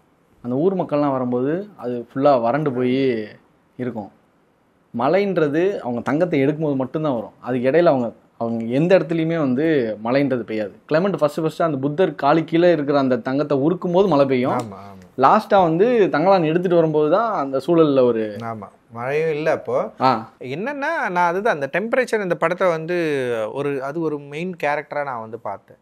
ஸோ இந்த மக்கள் வந்து உள்ளே வரப்போ இப்போ இவங்க அவ்வளோ பெரிய ஆற்றுல தண்ணி இல்லாமல் போனது எப்படி அப்படின்றது வந்து ஒரு ஆச்சரியமாக இருக்கணும். தண்ணி இல்லாமல் போயிருக்கு, வறண்டு இருக்குது, தண்ணி இல்லாமல் அவங்க கஷ்டப்படுறாங்க அப்படின்றத வந்து நம்ம வந்து இந்த படத்தில் அது சொல்லலை. ஆனால் அது ஒரு சின்ன குறியீடாக அப்படி இருந்து கடந்து போயிருப்பேன். அண்டு வெப்பம், அப்புறம் அந்த கேஜிஎஃப் நிலத்துக்கே உண்டான ஒரு தன்மை, அது அங்கே இருக்கிற ஒரு வெப்பம் இருக்குதுல்ல, அந்த வெப்பம் வந்து எப்படின்னா பயங்கரம் சுடாது நம்மளை, ஆனால் பயங்கரம் கொன்னுடும். அது வந்து அவ்வளோ பயங்கரமான ஒரு டெம்பரேச்சர். அது அந்த டெம்பரேச்சரு அந்த நிலம் சூடாக தான் இருக்குமா, அந்த திடீர்னு குளிருமா அந்த நிலம். ஸோ அந்த நிலத்துக்கு வந்து பல தன்மைகள் இருக்குது. ஸோ அங்கே இருக்கிற அந்த தன்மைகளை வந்து அந்த படத்தில் காட்சிப்படுத்தணும்னு நம்ம வந்து ட்ரை பண்ணோம். அப்புறம் மழை அந்த படத்துக்கு தேவையா அப்படின்னா ஏதோ ஒரு இடத்துல மட்டும் தேவைப்பட்டது, அந்த இன்டர்மிஷன் பாயிண்டில் மட்டும் தான் தேவைப்பட்டது எனக்கு. அதனால் வந்து இந்த டெம்பரேச்சரை இந்த காலநிலையை அந்த நிலத்துக்கு ஏற்றபடி நம்ம வந்து காட்டணும் அப்படின்னு நான் ட்ரை பண்ணேன். ஸோ அப்படி தான் இந்த இது வந்திருக்கும். ஓகே, சரி. அப்போ லாஸ்ட்டில் வந்து மழை வரல, தண்டரோட எஃபெக்ட் மட்டும். ஆமாம் ஆமாம், அந்த நைட்டுக்கும் அந்த பகலுக்கு மட்டும் அந்த தண்டரோட எஃபெக்ட் மட்டும். அது கிட்டத்தட்ட தண்டர் தான். அது தண்டர் இப்போ ஒரு வெளிச்சம் ஒரு வருதுன்னு வச்சுக்கேன், அது ஒரு செகண்டில் போய்டும்ல, அந்த வெளிச்சத்தை நான் கொஞ்சம் நிறுத்துறேன். ஓகே, நிறுத்தி ஒரு பகலாக மாற்றிட்டு திரும்ப வந்து இருட்டாக மாற்றுறேன். உழைக்கும் மக்கள் வந்து ஒரு பொருளை தேடி போகும்போது அது கையில் கோல்டாக கிடைக்கிது. அது வந்து உழைக்கும் மக்கள்கிட்ட சுரண்டும் போது அது மண்ணாக மாறிடுது. ஆமாம், அவங்க எல்லாரும் எடுக்கும்போது அது கோல்டு தான், அவங்களுக்கு வந்து வரும்போது அது வந்து மண்ணாக மாறிடுது. ஆமாம் ஆமாம், இது வந்து காலங்காலமாக நடக்கிறது தானே. ஆமாம் ஆமாம், தலித் மக்களுக்கு வந்து அவங்க காலங்காலமாக அவங்களோட உழைப்பு வந்து சுரண்டப்படுது அப்படின்றது ஒரு சிம்பாலிக் ரெப்ரசன்டேஷனாக இருந்துச்சு. ஆமாம். இந்த அரைவல் பற்றி சொல்லலாமா? இல்லை அதுதான் படத்தில் நீயே கரெக்டாக புரிஞ்சுக்கிட்டே, அது கரெக்டாக தான். அது ஆக்சுவலி ஆரத்தியோட ரத்தம் பட்டதும் தான் அந்த கோல்டுன்றது அவங்களுக்கு ஒரு இடத்துல வரும். ஒரு செவரில் கூட ஆரத்தியோட ரத்தம் வலிஞ்சிட்டு, எனக்கு தெரிஞ்சு அங்கே இருக்கிற மக்களோட ரத்தம் ஃபுல்லாகவே வலிஞ்சிட்டே இருக்கும். அங்கே தான் வந்து அது வந்து இயற்கையோட அனுமதி. இயற்கை வந்து ஒரு பொருளை அவ்வளோ சீக்கிரமாக நமக்கு வந்து கொடுத்துறாது. ஓகேவா, அதுக்கிட்ட நீ ஃபைட் பண்ணணும். அது வந்து இயற்கை வந்து நீ ஃபைட் பண்ணாதான் அதை வந்து நீ அதை கட்டுப்படுத்த முடியும். இயற்கைன்றது ஆரத்தி. ஆமாம், இயற்கை தான் ஆரத்தி. இயற்கை நீங்கள் ஃபைட் பண்ணி தான் ஒரு பொருளை எடுக்க முடியும். இயற்கை அவ்வளோ சீக்கிரத்தில் நம்மக்கிட்ட ஒரு பொருளை கொடுத்துறாது. ஆனால் இங்கே இருக்கிற எல்லா பொருளுமே இயற்கையிலேருந்து வந்தது தான், மண்ணிலேருந்து கிடைச்சது தான். நீங்கள் எதுவுமே இங்கேருந்து வானத்துலேருந்து நம்ம எடுக்கலை. அப்போது இந்த இயற்கை அப்படின்றது வந்து அவனுக்கு வந்து ஒரு பெரிய சக்தியாக இருந்திருக்கு. இந்த இயற்கை கிட்டேருந்து தான் எல்லாத்தையும் எடுத்திருக்கான். பட் ஆனால் இயற்கை அவ்வளோ சீக்கிரம் அவங்ககிட்ட வந்து இது கொடுக்கல, அவனை பல பாடுகள் பண்ணி தான் கொடுத்துருக்கு. ஸோ அதுதான் வந்து அது ரத்தம் என்பது இயற்கை கொடுக்குற அனுமதியாக நான் வந்து பார்க்குறேன். அந்த ரத்தம் பட்டு உடனே தங்கம் கிடைக்குதுன்னா அப்போ இயற்கை வந்து உன்னை அனுமதிச்சிச்சு, நீ போயிட்டு அந்த தங்கத்தை எடுத்துக்கோ. உன்னுடைய ஃபைட்டு உன்னுடைய போராட்டத்துக்கு அப்புறம் வந்து அது என்ன பண்ணுதுன்னா ஓகே நீ போய் எடுத்துக்கிடா அப்படின்னு வந்து அது சொல்லுது. ஸோ அதுதான் கடைசியில் ஒரு ஷார்ட்டாகவும் ஒரு சீனாகவும் வச்சு நம்ம வந்து வெட்டினதுக்கப்புறம் வந்து என்ன அனுமதி கொடுன்னு அவன் கேட்பான். அப்போ அவள் கேட்பா உன்னுடைய தேவை வந்து இதனால் தீர்ந்துடுமா, சரி போ முயற்சி செய்யின்னு சொல்லிட்டு இயற்கை ஒவ்வொரு முறையும் நம்ம அப்படி தான் அலோவ் பண்ணுது. சரி ஓகேடா நீங்கள் பண்ணிங்கடான்னு சொல்லுது. அதனால தான் அவன் நம்ம என்ன பண்ணுறோம், ஒவ்வொரு பயங்கரமாக திமிரில் ஆடுறப்போ ஒரு பெரிய வந்து நிலச்சரிவு, பெரிய இயற்கையான பிரச்சனைகள் வரப்போ ஒரு பெரிய வெள்ளம் வந்து எல்லாரையும் வந்து மூழ்கி வச்சுட்டு போயிடுது, பெரிய சுனாமி வந்து எல்லாத்தையும் தூக்கிட்டு போயிடுது, இப்போ நிலச்சரிவு வந்து எல்லாத்தையும் அழிச்சிட்டு போயிடுது. ஸோ அதுக்கிட்ட வந்து நம்ம ரொம்ப கவனமாக ஜாக்கிரதையாக இருக்கணும், தொடர்ந்து ஃபைட் பண்ணணும் அப்படின்றது வந்து அது வந்து சொல்லிகிட்டே இருக்குது அப்படின்னு நான் நினைக்கிறேன். படத்துக்கு டைலாக்ஸ் வந்து மிகப்பெரிய ஒரு பேக் போனாகவே இருந்துச்சு. நிறையா டைலாக்ஸ் வந்து ரொம்ப அழுத்தமாக இருந்துச்சு. உங்கள் கூட சேர்ந்து 2 பேர் டைலாக்டில் ஒர்க் பண்ணியிருக்காங்க. தமிழ் பிரபாவும் ஒர்க் பண்ணியிருக்காரு, அழகிய பெரியவன் அவரும் ஒர்க் பண்ணியிருக்காங்க. சில டைலாக்ஸ் சொல்கிறேன், அது உருவான விதம் முடிஞ்சால் சொல்லுங்கள். ஓகே, ஒரு நாள் வாழ்ந்தாலும் ரோசத்தோடு வாழணும் அப்படின்னு சியான் சார் சொல்கிற அந்த ஒரு டைலாக்காக இருக்கட்டும், நிலத்தை பற்றி வர டைலாக்கு, யாருக்கு தேவையோ அவங்களுக்கு கிடைக்கும், மற்றவங்களுக்காக தேடுனா நமக்கு கிடைக்காது அப்படின்னு கிடைக்காது. அது செம்மையாக இருந்துச்சு. ஏன்னா இவங்களுக்காக தேடும்போது தான் அது அந்த கோல்டே கிடைக்கும். அது என்னென்னா அது இது எல்லாமே இப்போ இந்த டைலாக்ஸ் எல்லாமே வந்து என்னன்னா இப்போது நான் ஒரு வெர்ஷன் எழுதுவேன், அப்புறம் தமிழ் பிரபா ஒரு வெர்ஷன் எழுதுவார், அதுக்கப்புறம் நான் அதை ஃபைனல் பண்ணுவேன். நான் ஃபைனல் பண்ணதுக்கப்புறம்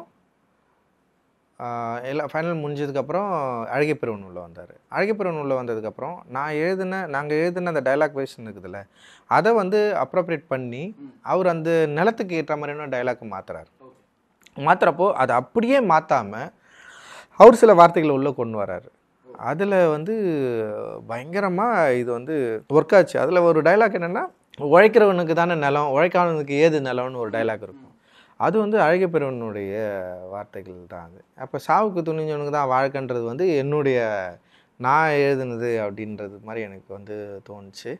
அண்ட் அது மாதிரி இப்போ இதில் 3 பேருடைய கான்ட்ரிபியூஷனும் இதில் வந்து இருக்குது. ஆனால் வந்து இந்த டைலாக்ஸை அந்த டைலாக்டாக மாற்றி அந்த வாழ்விலோடு மாற்றினதில் மட்டும் இல்லாமல் அவருடைய வார்த்தைகளை வந்து உள்ளே வச்சு வசனங்களை இன்னும் செழுமையாக ஆக்குனதில் வந்து அழகிய பெரியவனுக்கு வந்து ஒரு பெரிய ரோல் இருக்குது. அவர் வந்து பயங்கர எக்ஸலண்ட்டாக இது வந்து பண்ணார். அண்ட் வந்து இதில் அவ்வளோ அற்புதமான டைலாக்ஸ்லாம் இருக்குது. வேறு என்ன எழுதி வச்சுருக்கீங்க? வயிற்றுக்கு இல்லைன்னா வைராகியம் தான் சோறு. ஆமாம், இதெல்லாம் அவருக்கு தான், அழகிய பெரியவன் எழுதுனது தான். பற்றே நம் துன்பத்திற்கான காரணம், அது நீங்க முன்னாடியே சொல்லிட்டீங்க. இது ஆக்சுவலி இது வந்து எனக்கு வந்து அழகிய இவர் ஸ்டாலின் ராஜாங்கம் மன்னன் வந்து இது வந்து எனக்கு எழுதி கொடுத்தாரு. அவர் வந்து இந்த போர்ஷன் கடைசி இந்த புத்தர் வந்து பேசுகிற போர்ஷன் மட்டும் வந்து அவர்கிட்ட நான் வந்து ஹெல்ப் கேட்டேன். அப்போ வந்து அவர் சிலது எழுதி கொடுத்ததில் வந்து இந்த பற்றே துன்பத்திற்கான காரணம், நான் வந்து புத்தர்கிட்ட நான் புத்தாண்டிசமாக படிக்கிறப்ப இதை எடுத்துட்டேன். இது ஒட்டி சில வார்த்தைகளை எழுதி கொடுத்தாரு, அதை ட்ரிம் பண்ணிட்டோம். ஒருவேளை அது வந்து இருந்ததுன்னா ஸ்டாலின் அண்ணன் எழுதி கொடுத்தது முழுசாக வந்திருக்கும். ஆனால் இந்த பற்றைய துன்பத்திற்கான காரணம் வந்து கிட்டத்தட்ட பௌத்தத்துக்கிட்ட இருந்து எடுத்தது. ஓகே, நான் ஒன்றும் நம்ம வாழ்க்கை மாறிடுன்னு சொல்ல வரல. இந்த ரியாலிட்டி அக்செப்ட் பண்ணுறது அதை நம்ம முன்னாடியே பேசியிருந்தோம், அதை பற்றி. ஸோ இந்த மாதிரி டைலாக்ஸ் வந்து ஒரு மேஜர், இந்த படத்தில் டைலாக்ஸ் ஒரு மேஜர் ரோல் பண்ணிச்சு. அந்த ஆடியன்ஸ்கிட்டையும் சூப்பராக எக்ஸ்போஸ் ஆகிருக்கு. அண்ட் அவங்களும் வந்து இதை அக்செப்ட் பண்ணியிருக்காங்க. அதுக்கு மெயின் ரீசன் வந்து அழகிய பெரியவன். சக்ஸஸ் மீட்டு இப்போ 2-3 நாளைக்கு முன்னாடி நடந்துச்சு. அதில் ஒரு வீடியோ வந்து செம வைரல். நீங்கள் நெஞ்சில் கை வச்சு தேங்க்யூன்னு ஏதோ ஒன்று சியான் சார்ட்ட சொல்லுவீங்க, அவரும் உங்களை ரொம்ப நேரம் தட்டி கொடுத்துட்டே இருப்பார். அது ரொம்ப எமோஷ்னலாக இருந்த மாதிரி இருந்துச்சு. என்ன நடந்துச்சு? பர்சனலாக சொல்ல வேணாம், இல்லை சொல்லலாம்னா இல்லை பொதுவாகவே எனக்கு இந்த அட்டகத்திலிருந்தே சமூக வலைதளங்களில் என்னோடய திரைப்படங்கள் வந்தால் ஒரு பயங்கர ஒரு வெடிப்பு நிகழும். அது எப்படின்னா, ஒரு படத்தை வந்து ஏற்றுக்கலாமா ஏற்றுக்கக்கூடாதா, ஒரு படம் நல்ல படமா நல்ல படம் இல்லையா, இந்த படம் வெற்றி படமா வெற்றி படம் இல்லையா அப்படின்றதுல வந்து ஒரு பெரிய டிஸ்கஷன் நிகழும். அப்புறம் வந்து கருத்து சம்மந்தமாகவும் பெரிய டிஸ்கஷன் நடக்கும். நீங்கள் வந்து அட்டகத்தி கூட பரவாயில்ல, அட்டகத்தி கூட சில மெயின் ஸ்ட்ரீம் பத்திரிகைகள் மட்டும் தான் அக்செப்ட் பண்ணிச்சு. லிட்ரேச்சர் பத்திரிகைகள்லாம் வந்து அதை பற்றி கண்டுக்கவே எனக்கு ரொம்ப கஷ்டமாயிடுச்சு. என்னடா ஒரு ஒரு வாழ்வியல் சம்மந்தமான ஒரு படத்தை வந்து இவனுங்க கண்டுக்கவே இல்லையே அப்படின்னு ஒரு கோவம் வந்தது. அண்ட் மெட்ராஸ் வந்தது. மெட்ராஸ் வந்து பெரிய ஒரு பாய்ச்சலை நிகழ்த்துச்சு. ஆனால் அதுக்கு எதிர்மறை விமர்சனங்களோட பாசிட்டிவ் விமர்சனங்கள், எதிர் விமர்சனங்கள் பெரிய ஃபைட்டே நடந்தது. ஃபஸ்ட் டைமாக வந்து ஒரு பெரிய சண்டை நடந்துட்டு இருந்தது. கிட்டத்தட்ட 1 மாதத்துக்கு மேலே டிஸ்கஷன் நடந்துகிட்டே இருந்தது. எனக்கு என்னென்னா வந்து அந்த டைமில் தான் ஃபர்ஸ்ட் டைமாக வந்து எனக்கு வந்து இதை வந்து அதாவது அக்செப்ட் பண்ண, இல்லை வந்து இதை படித்து உருவாகிற மனப்பிரச்சனைகளை வந்து ஹேண்டில் பண்ணவே அப்போ தான் நான் ஆரம்பித்தேன். அப்புறம் கபாலியெல்லாம் வந்து உங்களை கொல்றதுக்கு, அதாவது வார்த்தையே இல்லாத அளவுக்கு வந்து, ஏன்னா ரஜினியை வச்சு நீங்கள் இப்படி பேசிட்டிங்களா, ரஜினி யார், ரஜினியா அப்படி இப்படின்னு சொல்லி ஐயோ பயங்கரமாக பண்ணியிருப்பாங்க. அண்டு காலால் வந்து திடீர்னு பார்த்தா அந்த பிரச்சனை ஒன்று வந்தது. எதுனா வந்து துப்பாக்கிச்சூடு, அது சம்மந்தமாக ஒரு பிரச்சனை வந்தவொடனே வந்து இங்கே இருக்கிற தமிழர்களை பாய்காட் பண்ணி லைக் வந்து அந்த படத்தை வந்து வெற்றி படமே இல்லைன்னு சொல்லிட்டு அனௌன்ஸ் பண்ணி லைக் வந்து ஒரு பெரிய ட்ராமா அது. அதெல்லாம் வந்து சொல்லவே முடியாது. ஒவ்வொரு படமும் வரப்போ நம்ம வந்து இதை வந்து அனுபவிக்கணும். அண்ட் வந்து சார்பட்டா பரம்பரை வந்தவொடனே வந்து ஒரு பெரிய ஒரு பாய்ச்சல் வந்து நிகழ்ச்சிச்சு. அண்ட் நட்சத்திரம் நகர் வந்தவொடனே வந்து அந்த படம் வந்து அக்செப்ட் பண்ணமா வேணாமா, அதோட ஆர்ட் மெட்டீரியல் அண்டர்ஸ்டாண்ட் இப்படின்னு ஒரு பெரிய நடந்தது. அண்ட் வந்து தங்கலான் வந்தவொடனே திரும்ப அதே மாதிரி ஒன்று. எனக்கு புரியல இதை எப்படி ஹேண்டில் பண்ணுறதுன்னு. ஏன் இவ்வளவு, அப்போ தான் இவர் ஒன்று சொல்லியிருப்பார். அதாவது என்னது, நெற்பாற்றில் நீந்தி வெற்றி கண்டவர்கள் பார்க்கலாம், ஆனால் ரஞ்சித் வந்து வெறுப்பாற்றில் நீந்தி வெற்றி கண்டவன் சொல்லிட்டு இவர் நம்ம அழகை பெரியவன் வந்து சொல்லியிருப்பார். உண்மையிலேயே அது வந்து அவ்வளோ உண்மை அது. அப்போது வந்து அதுக்கப்புறம் வந்து கிட்டத்தட்ட அந்த மனநிலை தான் எனக்கு எப்போவுமே வந்து இந்த வெறுப்பை என் மீது கொட்டுற வன்மத்தையும் வெறுப்பையும் எப்படி வந்து கடக்கிறது அப்படின்றது வந்து ஒரு மனநிலை தான் அது. அது வந்து கிட்டத்தட்ட ஒரு புத்த மனநிலைக்கு நம்ம போனால் தான் இதை வந்து அக்செப்ட் பண்ணவே முடியும். அப்படி இல்லைன்னா நீங்கள் என்ன பண்ணுவீங்கன்னா, உங்களுக்கு அதிகப்படியான கோவம் வந்து நீங்கள் வந்து இன்னும் வந்து நீங்கள் வந்து ஒரு மோசமான மனிதனாக மாறதுக்கான வாய்ப்பை தான் இந்த சமூகம் எனக்கு தொடர்ந்து உருவாக்கி கொடுத்துட்டே இருக்குது. ஆனால் நான் ஒவ்வொரு முறையும் நான் என்ன பண்ணுறேன்னா வந்து இந்த வெறுப்பாற்றலை வந்து கடக்கிறதுக்கு என்னை நான் வந்து பண்படுத்திக்கிட்டே இருக்க வேண்டிய தேவை இருக்குது. ஆனால் இந்த மாடர்ன் டைமில் அதுவும் சமூக நீதி அப்படின்னு பேசுகிற இந்த தமிழ் மண்ணில் நான் பேசுகிற இந்த அரசியலை இவர்களால் புரிந்து கொள்ள முடியாமல், நான் என்றைக்கோ எப்பயோ பேசின அந்த பேப்பர் கப்பை எடுத்துகிட்டு வந்து படம் ரிலீஸ் ஆகிறதுக்கு முன்னாடி அதை வச்சு பேசி அதை ஒரு விவாத பொருளாக மாற்றி, தீண்டாமை அப்படின்றத வந்து ஒரு ட்ரோல் கண்டென்ட்டாக மாற்றி, அது என் மேல் வந்து ஒரு வெறுப்புணர்வை உண்டாக்குவதற்கு திட்டமிட்டே செய்கிற இவர்களோட நோக்கத்தை வந்து நம்ம வந்து சரியாக புரிஞ்சிக்க வேண்டிய தேவை இருக்குது. ஸோ அதனால் வந்து நம்ம வந்து ரொம்ப வந்து ஓகே இவங்க இப்படி பண்ணுறாங்களே அப்படின்றதுக்காக நம்ம வந்து கவலைப்பட வேண்டிய அவசியம் இல்லை. ஏன்னா இது காலம்பூர்வமாக நான் அதனால தான் சொல்லுவேன், சின்ன வயசுலேருந்தே வந்து இதை நம்ம பார்த்துட்டோம். சின்ன வயசில் வந்து ஊரில் கோயில் திருவிழாக்களில் தெருக்களில் நடக்கிறப்போ, லைக் வந்து ஸ்கூலில் படிக்கிறப்போ, லைக் விளையாடுறப்போ, இந்த ஊர்லேருந்து ஏன் நான் விளக்கப்பட்டவனாக இருக்கிறேன்ற ஒரு கேள்வி இருக்குதுல்ல, அந்த கேள்விக்கு பதிலை தேடி தேடி தேடி நம்ம ஒரு இடத்துக்கு வந்து நின்று இருக்கிறோம். ஸோ இந்த இடத்துல வந்து நான் தேடிய கேள்விகளுக்கு பதில் இப்போ எனக்கு கிடச்சிச்சு. அந்த பதில் நான் சொல்கிறப்போ அந்த பதில் இங்கே இருக்கிறவங்களுக்கு வந்து ஒரு பெரிய வந்து மன உளைச்சலை கொடுக்குது, குடையுது அவங்களுக்கு வந்து இது சரியான பதிலை நோக்கி அவங்களால போகவே முடியல. அப்போ அவங்க என்ன பண்ணுறாங்கன்னா, ஈஸியாக அவங்க வந்து ஒரு வன்மத்தை கக்கக்கூடிய ஒரு இடத்துல வந்து போயிடுறாங்க. இந்த படத்தை வந்து சரியாக புரிஞ்சிக்காமல் இன்னும் மோசமாக அவங்களுடைய வன்மம் எங்கே மாறிடுச்சுன்னா, இந்த ஜாக்கெட் சீனை வந்து ஆபாசமாக மாற்றி பேசுகிற இடத்துல போய் நின்றுட்டாங்க அவங்க. எனக்கு ரொம்ப அதிர்ச்சியாகவும் கவலையாகவும் இருந்தது.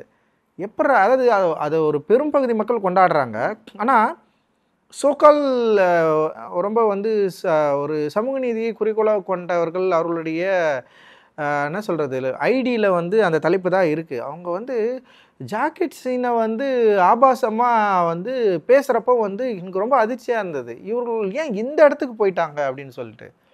அப்போ அவர்கள் அந்த இடத்துல போக வைக்கிறதுக்கு வந்து என்ன காரணம்னா, உண்மையிலே அவர்கள் அந்த மனநிலை உடையவர்கள் கிடையாது.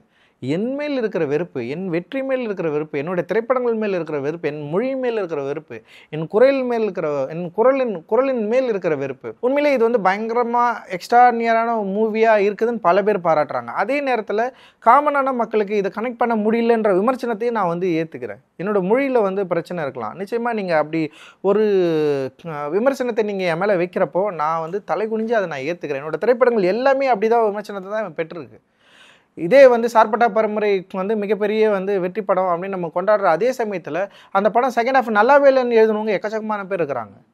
அந்த படம் செகண்ட் ஹாஃப் வரும் ஒர்க்கே ஆகலைன்னு சொல்லிட்டு மிக மோசமாக செகண்ட் ஹாஃபை பற்றி விமர்சித்து பண்ணாங்க. அவர்களுடைய இப்போ என்னென்னா வந்து விருது விழாக்களில் வந்து சார்பட்டா பரம்பரை வெளிப்படையாக வந்து நிராகரிக்கப்பட்டது. கிரிட்டிக் அவார்டுன்னு சொல்லிட்டு கொடுப்பாங்க. அதில் வந்து நம்ம படம் வந்து பெஸ்ட் எடிட்டர் அண்ட் இதுக்கு வந்து வாங்குது. அது வாங்கினாலே நேஷ்னல் அவார்டு கிடைக்கும்னு சொல்லுவாங்க. ஆனால் நேஷ்னல் அவார்டில் உள்ளே போகல என் படம் சார்பட்டா பரம்பரை. ஸோ இது உண்மையிலே இந்த படங்கள் எல்லாமே இதுக்கு தகுதி அற்றவையா அப்படின்னு யோசிக்கிறப்போ, தகுதி அற்றவை அப்படின்னு சொல்லிட்டு ஒரு மனிதன் வந்து தன்னுடைய கருத்தின் அடிப்படையில் நான் திரைக்கு வெளியே பேசுகிற என்னுடைய கருத்தின் அடிப்படையில் என் படத்தை வந்து அவன் வந்து தீர்மானிக்கிறான். ஓகே, அப்போ என்னுடைய ஒர்க்கை வந்து அவன் வேல்யூ பண்ணக்கூடாதுன்னு சொல்லிட்டு ரொம்ப கான்ஷியஸாக அவன் வந்து முடிவு பண்ணுறான். இந்த வெறுப்பை என்னால் புரிஞ்சிக்க முடியுது. ஆனால் இந்த வெறுப்பை புரிஞ்சுக்கிற அதே தன்மையில் இந்த படத்தின் மேலே வைக்கிற கிரிட்டிசிசத்தை, அதுவும் வந்து என்ன படைப்புலகம் சம்பந்தமாக இந்த படைப்பை சரியாக அணுகி கொண்டு அவங்க வந்து வைக்கிற அந்த கிரிட்டிசிசம் வந்து என்னால் வந்து அக்செப்ட் பண்ண முடியுது.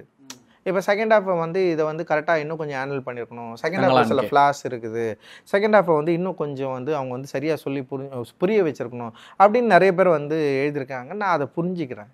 உண்மையிலேயே அந்த விமர்சனத்தை வந்து நான் வந்து சரியாக எடுத்துக்கிறேன். நான் அதை வந்து என்னோடய அடுத்த படத்தை வந்து நான் கொடுக்குறப்ப இன்னும் வந்து நான் கொடுக்க வந்துட்டேன். இது வந்து நான் ஃபஸ்ட் டைம் படம் பார்க்குற என்னுடைய அசிஸ்டன்ட்டே என்கிட்ட சொல்லிட்டாங்க. எனக்கு யாரெல்லாம் படம் பார்த்தாங்களோ, இப்போ ஞானவேல் சாரே எனக்கு ஃபஸ்ட் டைம் படம் பார்த்துட்டு என்கிட்ட சொல்லிட்டாரு.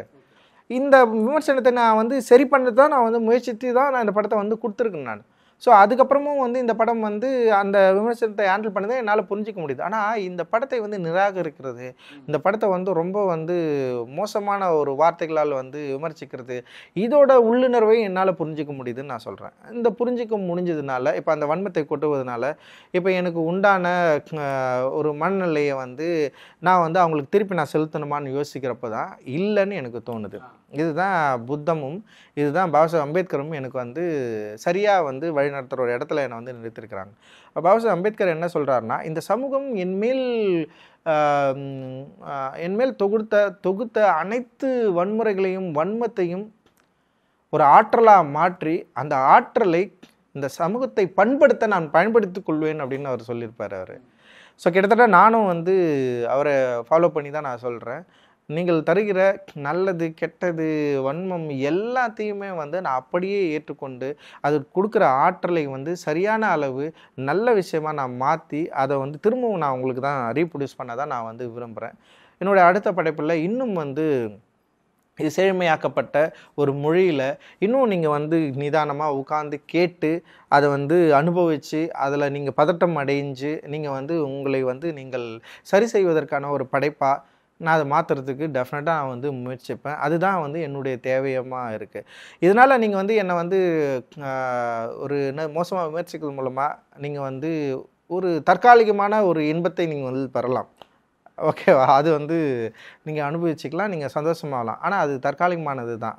அது என்னுடைய படைப்பின் முன்னாடி உங்களால் வந்து ஒன்றுமே செய்ய முடியாது அப்படின்றது தான் என்னுடைய படைப்பு ஒவ்வொரு முறமாக வந்து சொல்லிகிட்டே இருக்குது. என்னோடய ஆர்ட்டு வந்து நான் முழுசாக நம்புகிறேன். என்னோடய கலையை அதோடய வடிவத்தை நான் முழுசாக நம்புகிறேன். இந்த வடிவம் கொண்டாடுற மக்கள் இருக்கிறாங்க இங்கே, அவ்வளோ செலிப்ரேட் பண்ணுறாங்க, அவ்வளோ என்ஜாய் பண்ணுறாங்க, அவ்வளோ அழறாங்க, அவ்வளோ குறிப்பாக பல பேர் வந்து என்னுடைய படைப்பை தொடர்ந்து விமர்சித்தவங்க கூட வந்து இந்த படத்தை வந்து நேற்று கூட நிறைய மெசேஜை நான் பார்த்தேன். நான் தொடர்ந்து என் படைப்பை அக்செப்ட் பண்ணாதவங்க வந்து தங்களான ஏற்றுக்கிட்டு பயங்கரமாக கொண்டாடுறதை பார்க்குறப்போ வந்து எனக்கு வந்து இந்த படைப்பு உருவாக்கின தன்மையை என்னால் வந்து புரிஞ்சிக்க முடியுது. கிட்டத்தட்ட தமிழகத்தில் இருக்கிற முக்கியமான நடிகர்கள் என்கிட்ட பேசிட்டாங்க, நிறைய இயக்குனர்கள் பேசிட்டாங்க. அண்ட் வந்து லைக் வந்து பேக் டு பேக் ப்ராஜெக்ட்ஸும் வந்து எனக்கு வந்து வந்துருக்கு. நேற்று கூட இந்தியில் ஒரு பெரிய நடிகரை மீட் பண்ணுற ஒரு வாய்ப்பு வந்து திடீர்னு எனக்கு ஒரு கால் வந்தது. ஆக்சுவலி இந்த கதையா பிர்சா முண்டா அது வந்து சீக்கிரம் எனக்கு ஏன்னா இது எல்லாமே என்னோட படைப்பு கொடுக்கறது தான். இப்போது எதிரிகளோட நோக்கம்னு ஒன்று இருக்குது இல்லை, என்னை சிதைச்சின்னு ட்ரை பண்ணுறாங்களே, என்னோட மொழி என்னோட திரைப்படத்தை இது ஒன்றும் இல்லைன்னு ஆகணும்னு அவங்க ட்ரை பண்ணுறாங்கல்ல, அது கொஞ்சம் கஷ்டம்தான். அதனால் நீங்கள் ட்ரை பண்ணிட்டே இருங்க. ஆனால் நீங்களும் என் படைப்பை கொண்டாடுற ஒரு மனநிலைக்கு, இல்லை என்னுடைய கருத்தை அக்செப்ட் பண்ணுற ஒரு மனநிலைக்கு, அதுக்கான மொழியை உருவாக்குற ஒரு தன்மைக்கும் நானும் மாறுவேன், நீங்களும் வருவீங்க அப்படின்னு நான் வந்து நம்புகிறேன். நம்ம எல்லாருமே சேர்ந்து ஒரு கட்டத்தில் இந்த லைஃப்பை, இந்த கலையை கொண்டாடுற ஒரு இடத்துக்கு நான் கொண்டு போவேன் அப்படின்றது தான் என்னுடைய நோக்கமாகவும் இருக்கும் அப்படின்னு நான் நினைக்கிறேன். அந்த வெளிப்பாடு தான் சியான் விக்ரம் சார். அந்த எமோஷன், அந்த வெளிப்பாடு இல்லை, நான் எமோஷ்னலாக இருந்தேன் அந்த டைமில். எனக்கு என்னென்னா, என்னை நம்பினவங்கள, என்னை நம்பி வந்து என்னை தன்னை ஒப்பு கொடுத்தார்ல சியான், நான் அதான் சொல்கிறேன், சியான் விக்ரம் வந்து இஸ் ஜம்முங்க. அவர் நினச்சாலே எமோஷ்னல் ஆகுது. அவரை மாதிரி ஒரு மனுஷனை வந்து பார்க்கவே முடியாது. ஐயோப்பா, எக்ஸ்ட்ரானரி பர்சன். ஒரு கலைஞன் வந்து இப்படி இருப்பானா அப்படின்னு ஒன்று இருக்குது இல்லை. எந்த யூகோ இல்லாமல் ஒரு கலைஞன் எப்படிங்க இருக்க முடியும்? ஒரு கலைஞனுக்கு வந்து ஒரு வித்யா கர்வம் இருக்கும். எங்கள் சார் அடிக்கடி பேசுவார், ஒரு ஆர்டிஸ்ட்டுக்கு வந்து அந்த திமிரு இருக்கணும்னுவார். ஒரு படைக்கிறான் அவன், ஆனால் அந்த திமிரே இல்லாத ஒரு ஆர்டிஸ்ட்டை நான் வந்து ஃபர்ஸ்ட் டைமாக வந்து நான் பார்க்குறேன். அது வந்து அவர் தான், ஆக்சுவலி விக்ரம் சார் தான். அவர் வந்து இந்த படத்தை கையாண்ட விதம், இந்த படத்தை நம்பினது, இந்த படத்தை வந்ததுக்கப்புறம் எதிர்மறை விமர்சனங்கள் வந்ததுக்கப்புறமும் கூட அவர் அது நம்பினார். ரஞ்சித், சில பேர் அப்படி பேசுகிறாங்க, அதை பற்றி எனக்கு கவலையே இல்லை, இங்கே பாருங்கள் ரஞ்சித், எவ்வளோ பேர் நம்மளை கொண்டாடுறாங்க அப்படின்னுவார். இங்கே பாருங்கள், அது பாருங்கள், என்ன வந்து பயங்கரமாக வந்து ஒரு சந்தோஷப்படுத்தி அவர் கொண்டு வந்து அந்த வெற்றி விழாவில் உட்கார வச்சு அவர் வந்து ஒரு பெரும் நம்பிக்கையாக எனக்கு வந்து உறுதுணையாக இருந்ததை வந்து அதுதான் என்னை எமோஷ்னல் ஆக்சுவலி அங்கே அவருடைய அன்பும் அரவணைப்பும் வந்து. ஏன்னா ரொம்ப கடினமாக உழைச்சார், ஒரு மண்ணு மாதிரி தான். நான் வந்து எந்த கவலையும் இல்லாமல் வேலை வாங்கினேன். ஸோ அதுக்கான பலனை வந்து அவருக்கு வாங்கி கொடுக்கணும்னு நான் வந்து நினச்சேன். ஸோ அது வந்து அவருக்கு கிடைச்சதை வந்து நான் உண்மையிலே அதுதான் அந்த அன்பின் வெளிப்பாடு தான். அந்த ரொம்ப கான்ட்ரவர்சி, இப்போ நான் எது பேசினாலுமே கான்ட்ரவர்சி தான். இப்போ நான் வந்து எனக்கு நெருக்கமான, எனக்கு என்ன தேவையோ நான் வந்து நினைக்கிறத நான் பேசுகிறேன். இது பேசுகிறதுனால எனக்கு பாதிப்புகள் வரும்னு எனக்கு தெரியும். பாதிப்புகள் கொஞ்சம் நெஞ்சமான பாதிப்புகள் வரலாம் கிடையாது, நிச்சயமாக ஒரு பெரிய வார் தான் இது. ஒரு அரசை எதிர்த்து பேசுகிறேன்னா டெஃபினட்டாக ஒரு பெரிய பிரச்சனை நடக்க தான் செய்யும். ஒரு கருத்தை எடுத்து பேசுகிறேன்னா அந்த கருத்து பலரால் போய் நம்பப்படுது. இப்போ ராஜராஜ சோழன் எதிர்த்து நான் பேசுகிறேன்னா, ராஜராஜ சோழன் வந்து மிகப்பெரிய மன்னன், அவன் செய்த அவ்வளோ அற்புதமான விஷயங்கள் இருக்குது. அதனால் அவரால் ஈர்க்கப்பட்டவர்கள், அவரை ஃபாலோ பண்ணுறவங்க டெஃபினட்டாக நம்ம வந்து எதிர்க்க தான் செய்வாங்க. அதுக்காக நான் என்னுடைய உண்மைகளை பேசாமல் இருக்க முடியுமான்னா கிடையாது. மகாத்மாவை, அதுதான் சொல்கிறேன், இந்தியாவின் மகாத்மாவை எதிர்த்தவர் நான் ஃபாலோ பண்ணுற பாபா அம்பேத்கர். ஸோ அவர் வழி வந்தவன் நான். நிச்சயமாக வந்து எனக்கு என்ன உண்மைன்னு தெரியுதோ, நான் எதை நான் உண்மையாக நம்புகிறேனோ, எனக்கு எது தேவையோ அந்த வழியில் நான் நிற்பேன். அதற்காக என்னை நீ வந்து தூற்றுவ, என்ன நீ வந்து என்ன வேணாலும் செய்ய ட்ரை பண்ணுவேன்னா நான் அதுக்கு தயார் தான். நான் சொல்கிறேன், நான் அதுக்கு தயார், நான் நிச்சயமாக அதுக்கு தயார். அது என்னுடைய அந்த பிடிவாதம் எனக்கு. அதனால் நான் என்னுடைய கருத்தை நான் ஒரு காலத்தில் நான் பின்வாங்க மாட்டேன். அதனால் என்னுடைய சிந்தனையை நான் ஒரு நாள் மழுங்கடிக்க மாட்டேன். நான் யார் என்பது என்னுடைய குரல் தான், என்னுடைய கருத்து தான். நாங்கள் இந்த பாடி கிடையாது. ஸோ அது எவ்வளவு விழிப்புணர்வோடு எவ்வளோ உயிர்ப்போடு இருக்குதோ அது வரைக்கும் தான் நான் இருப்பேன் அப்படின்றது தான் என்னுடைய நிதர்சனமான நம்பிக்கை, உண்மை. சூப்பருங்க, ரொம்ப ரொம்ப ரொம்ப நன்றி. எனக்கு தங்கலான் பற்றி நிறைய விஷயங்கள் இன்டீட்டெயில்டாக பேசுனீங்க, அதுக்கு ரொம்ப பெரிய முதல்ல உனக்கு வாழ்த்துக்கள். ஏன்னா வந்து தங்கலானை பற்றி ரொம்ப சரியாக புரிஞ்சு வந்து சில கேள்விகளை வந்து நீ வந்து முன் வச்ச. ஏன்னா சில விஷயங்கள் வந்து இப்போ இன்டர்வியூ நமக்கு வந்து கேள்வி கேட்குறப்போ வந்து அவங்க வந்து படம் பார்த்துட்டு கேட்பாங்க, அதோட லேஸை வந்து புரிஞ்சிக்கிறது, அதை அண்டர்ஸ்டாண்ட் பண்ணிக்கிறது அப்படின்றது வந்து கஷ்டமாக இருக்கும். ஆனால் இதில் கவனிக்கப்படாமல் விட்ட சில இடங்களை கூட நீங்கள் கவனித்து நீ கேள்வி கேட்டது வந்து உண்மையிலேயே I'm really mood. And thank you Krishna. நீங்கள் தொடர்ந்து நிறைய நல்ல இது மாதிரி இன்டர்வியூஸ் எடுக்கணும். அண்ட் ஐம் ரியலி ஹாப்பி நீங்கள் இன்டர்வியூவாக வந்தது. ரொம்ப ரொம்ப நன்றி சார், பெரிய வார்த்தை. நானும் ரொம்ப நாளாக கேட்டுட்ருக்கேன் சார், எப்போ சார் ஜெர்மன் பண்ண போகிறீங்க இந்த பிர்சா முண்டா? இப்போ அடுத்த அட்டகத்தி தினேஷ் தான் கன்ஃபார்மாக? ஆமாம், பண்ணுறேன். ஏதாவது சொல்லலாமா அப்படியே? நான் சொல்கிறேன் இப்போ என்ன பண்ண போகிறேன்றதை வந்து சீக்கிரமே நான் வந்து அனௌன்ஸ் பண்ணுறேன். Super sir, waiting. ஏன்னா அந்த ஒரு எதிர்பார்ப்போட தான் நான் அந்த கேள்வியை கேட்டேன். So eagerly waiting. நீ என்ன படம் பண்ணாலும் அதற்கான ஒரு பாசிட்டிவான மூவில் நாங்கள் எல்லாருமே இருக்கோம். Thank you so much sir. Thank you, ரொம்ப நன்றி. தேங்க்யூ. நவி ஸ்டுடியோஸ் வழங்கும் மாரி செல்வராஜின் வாழை ஆகஸ்ட் 23 முதல் உங்கள் அபிமான திரையரங்குகளில். Taste the Daily. 8 ஸ்டுடியோஸ் வழங்கும் லோக பத்மநாபன் இயக்கத்தில் செம்பியன் மாதேவி ஆகஸ்ட் 30 முதல் உங்கள் அபிமான திரையரங்குகளில்.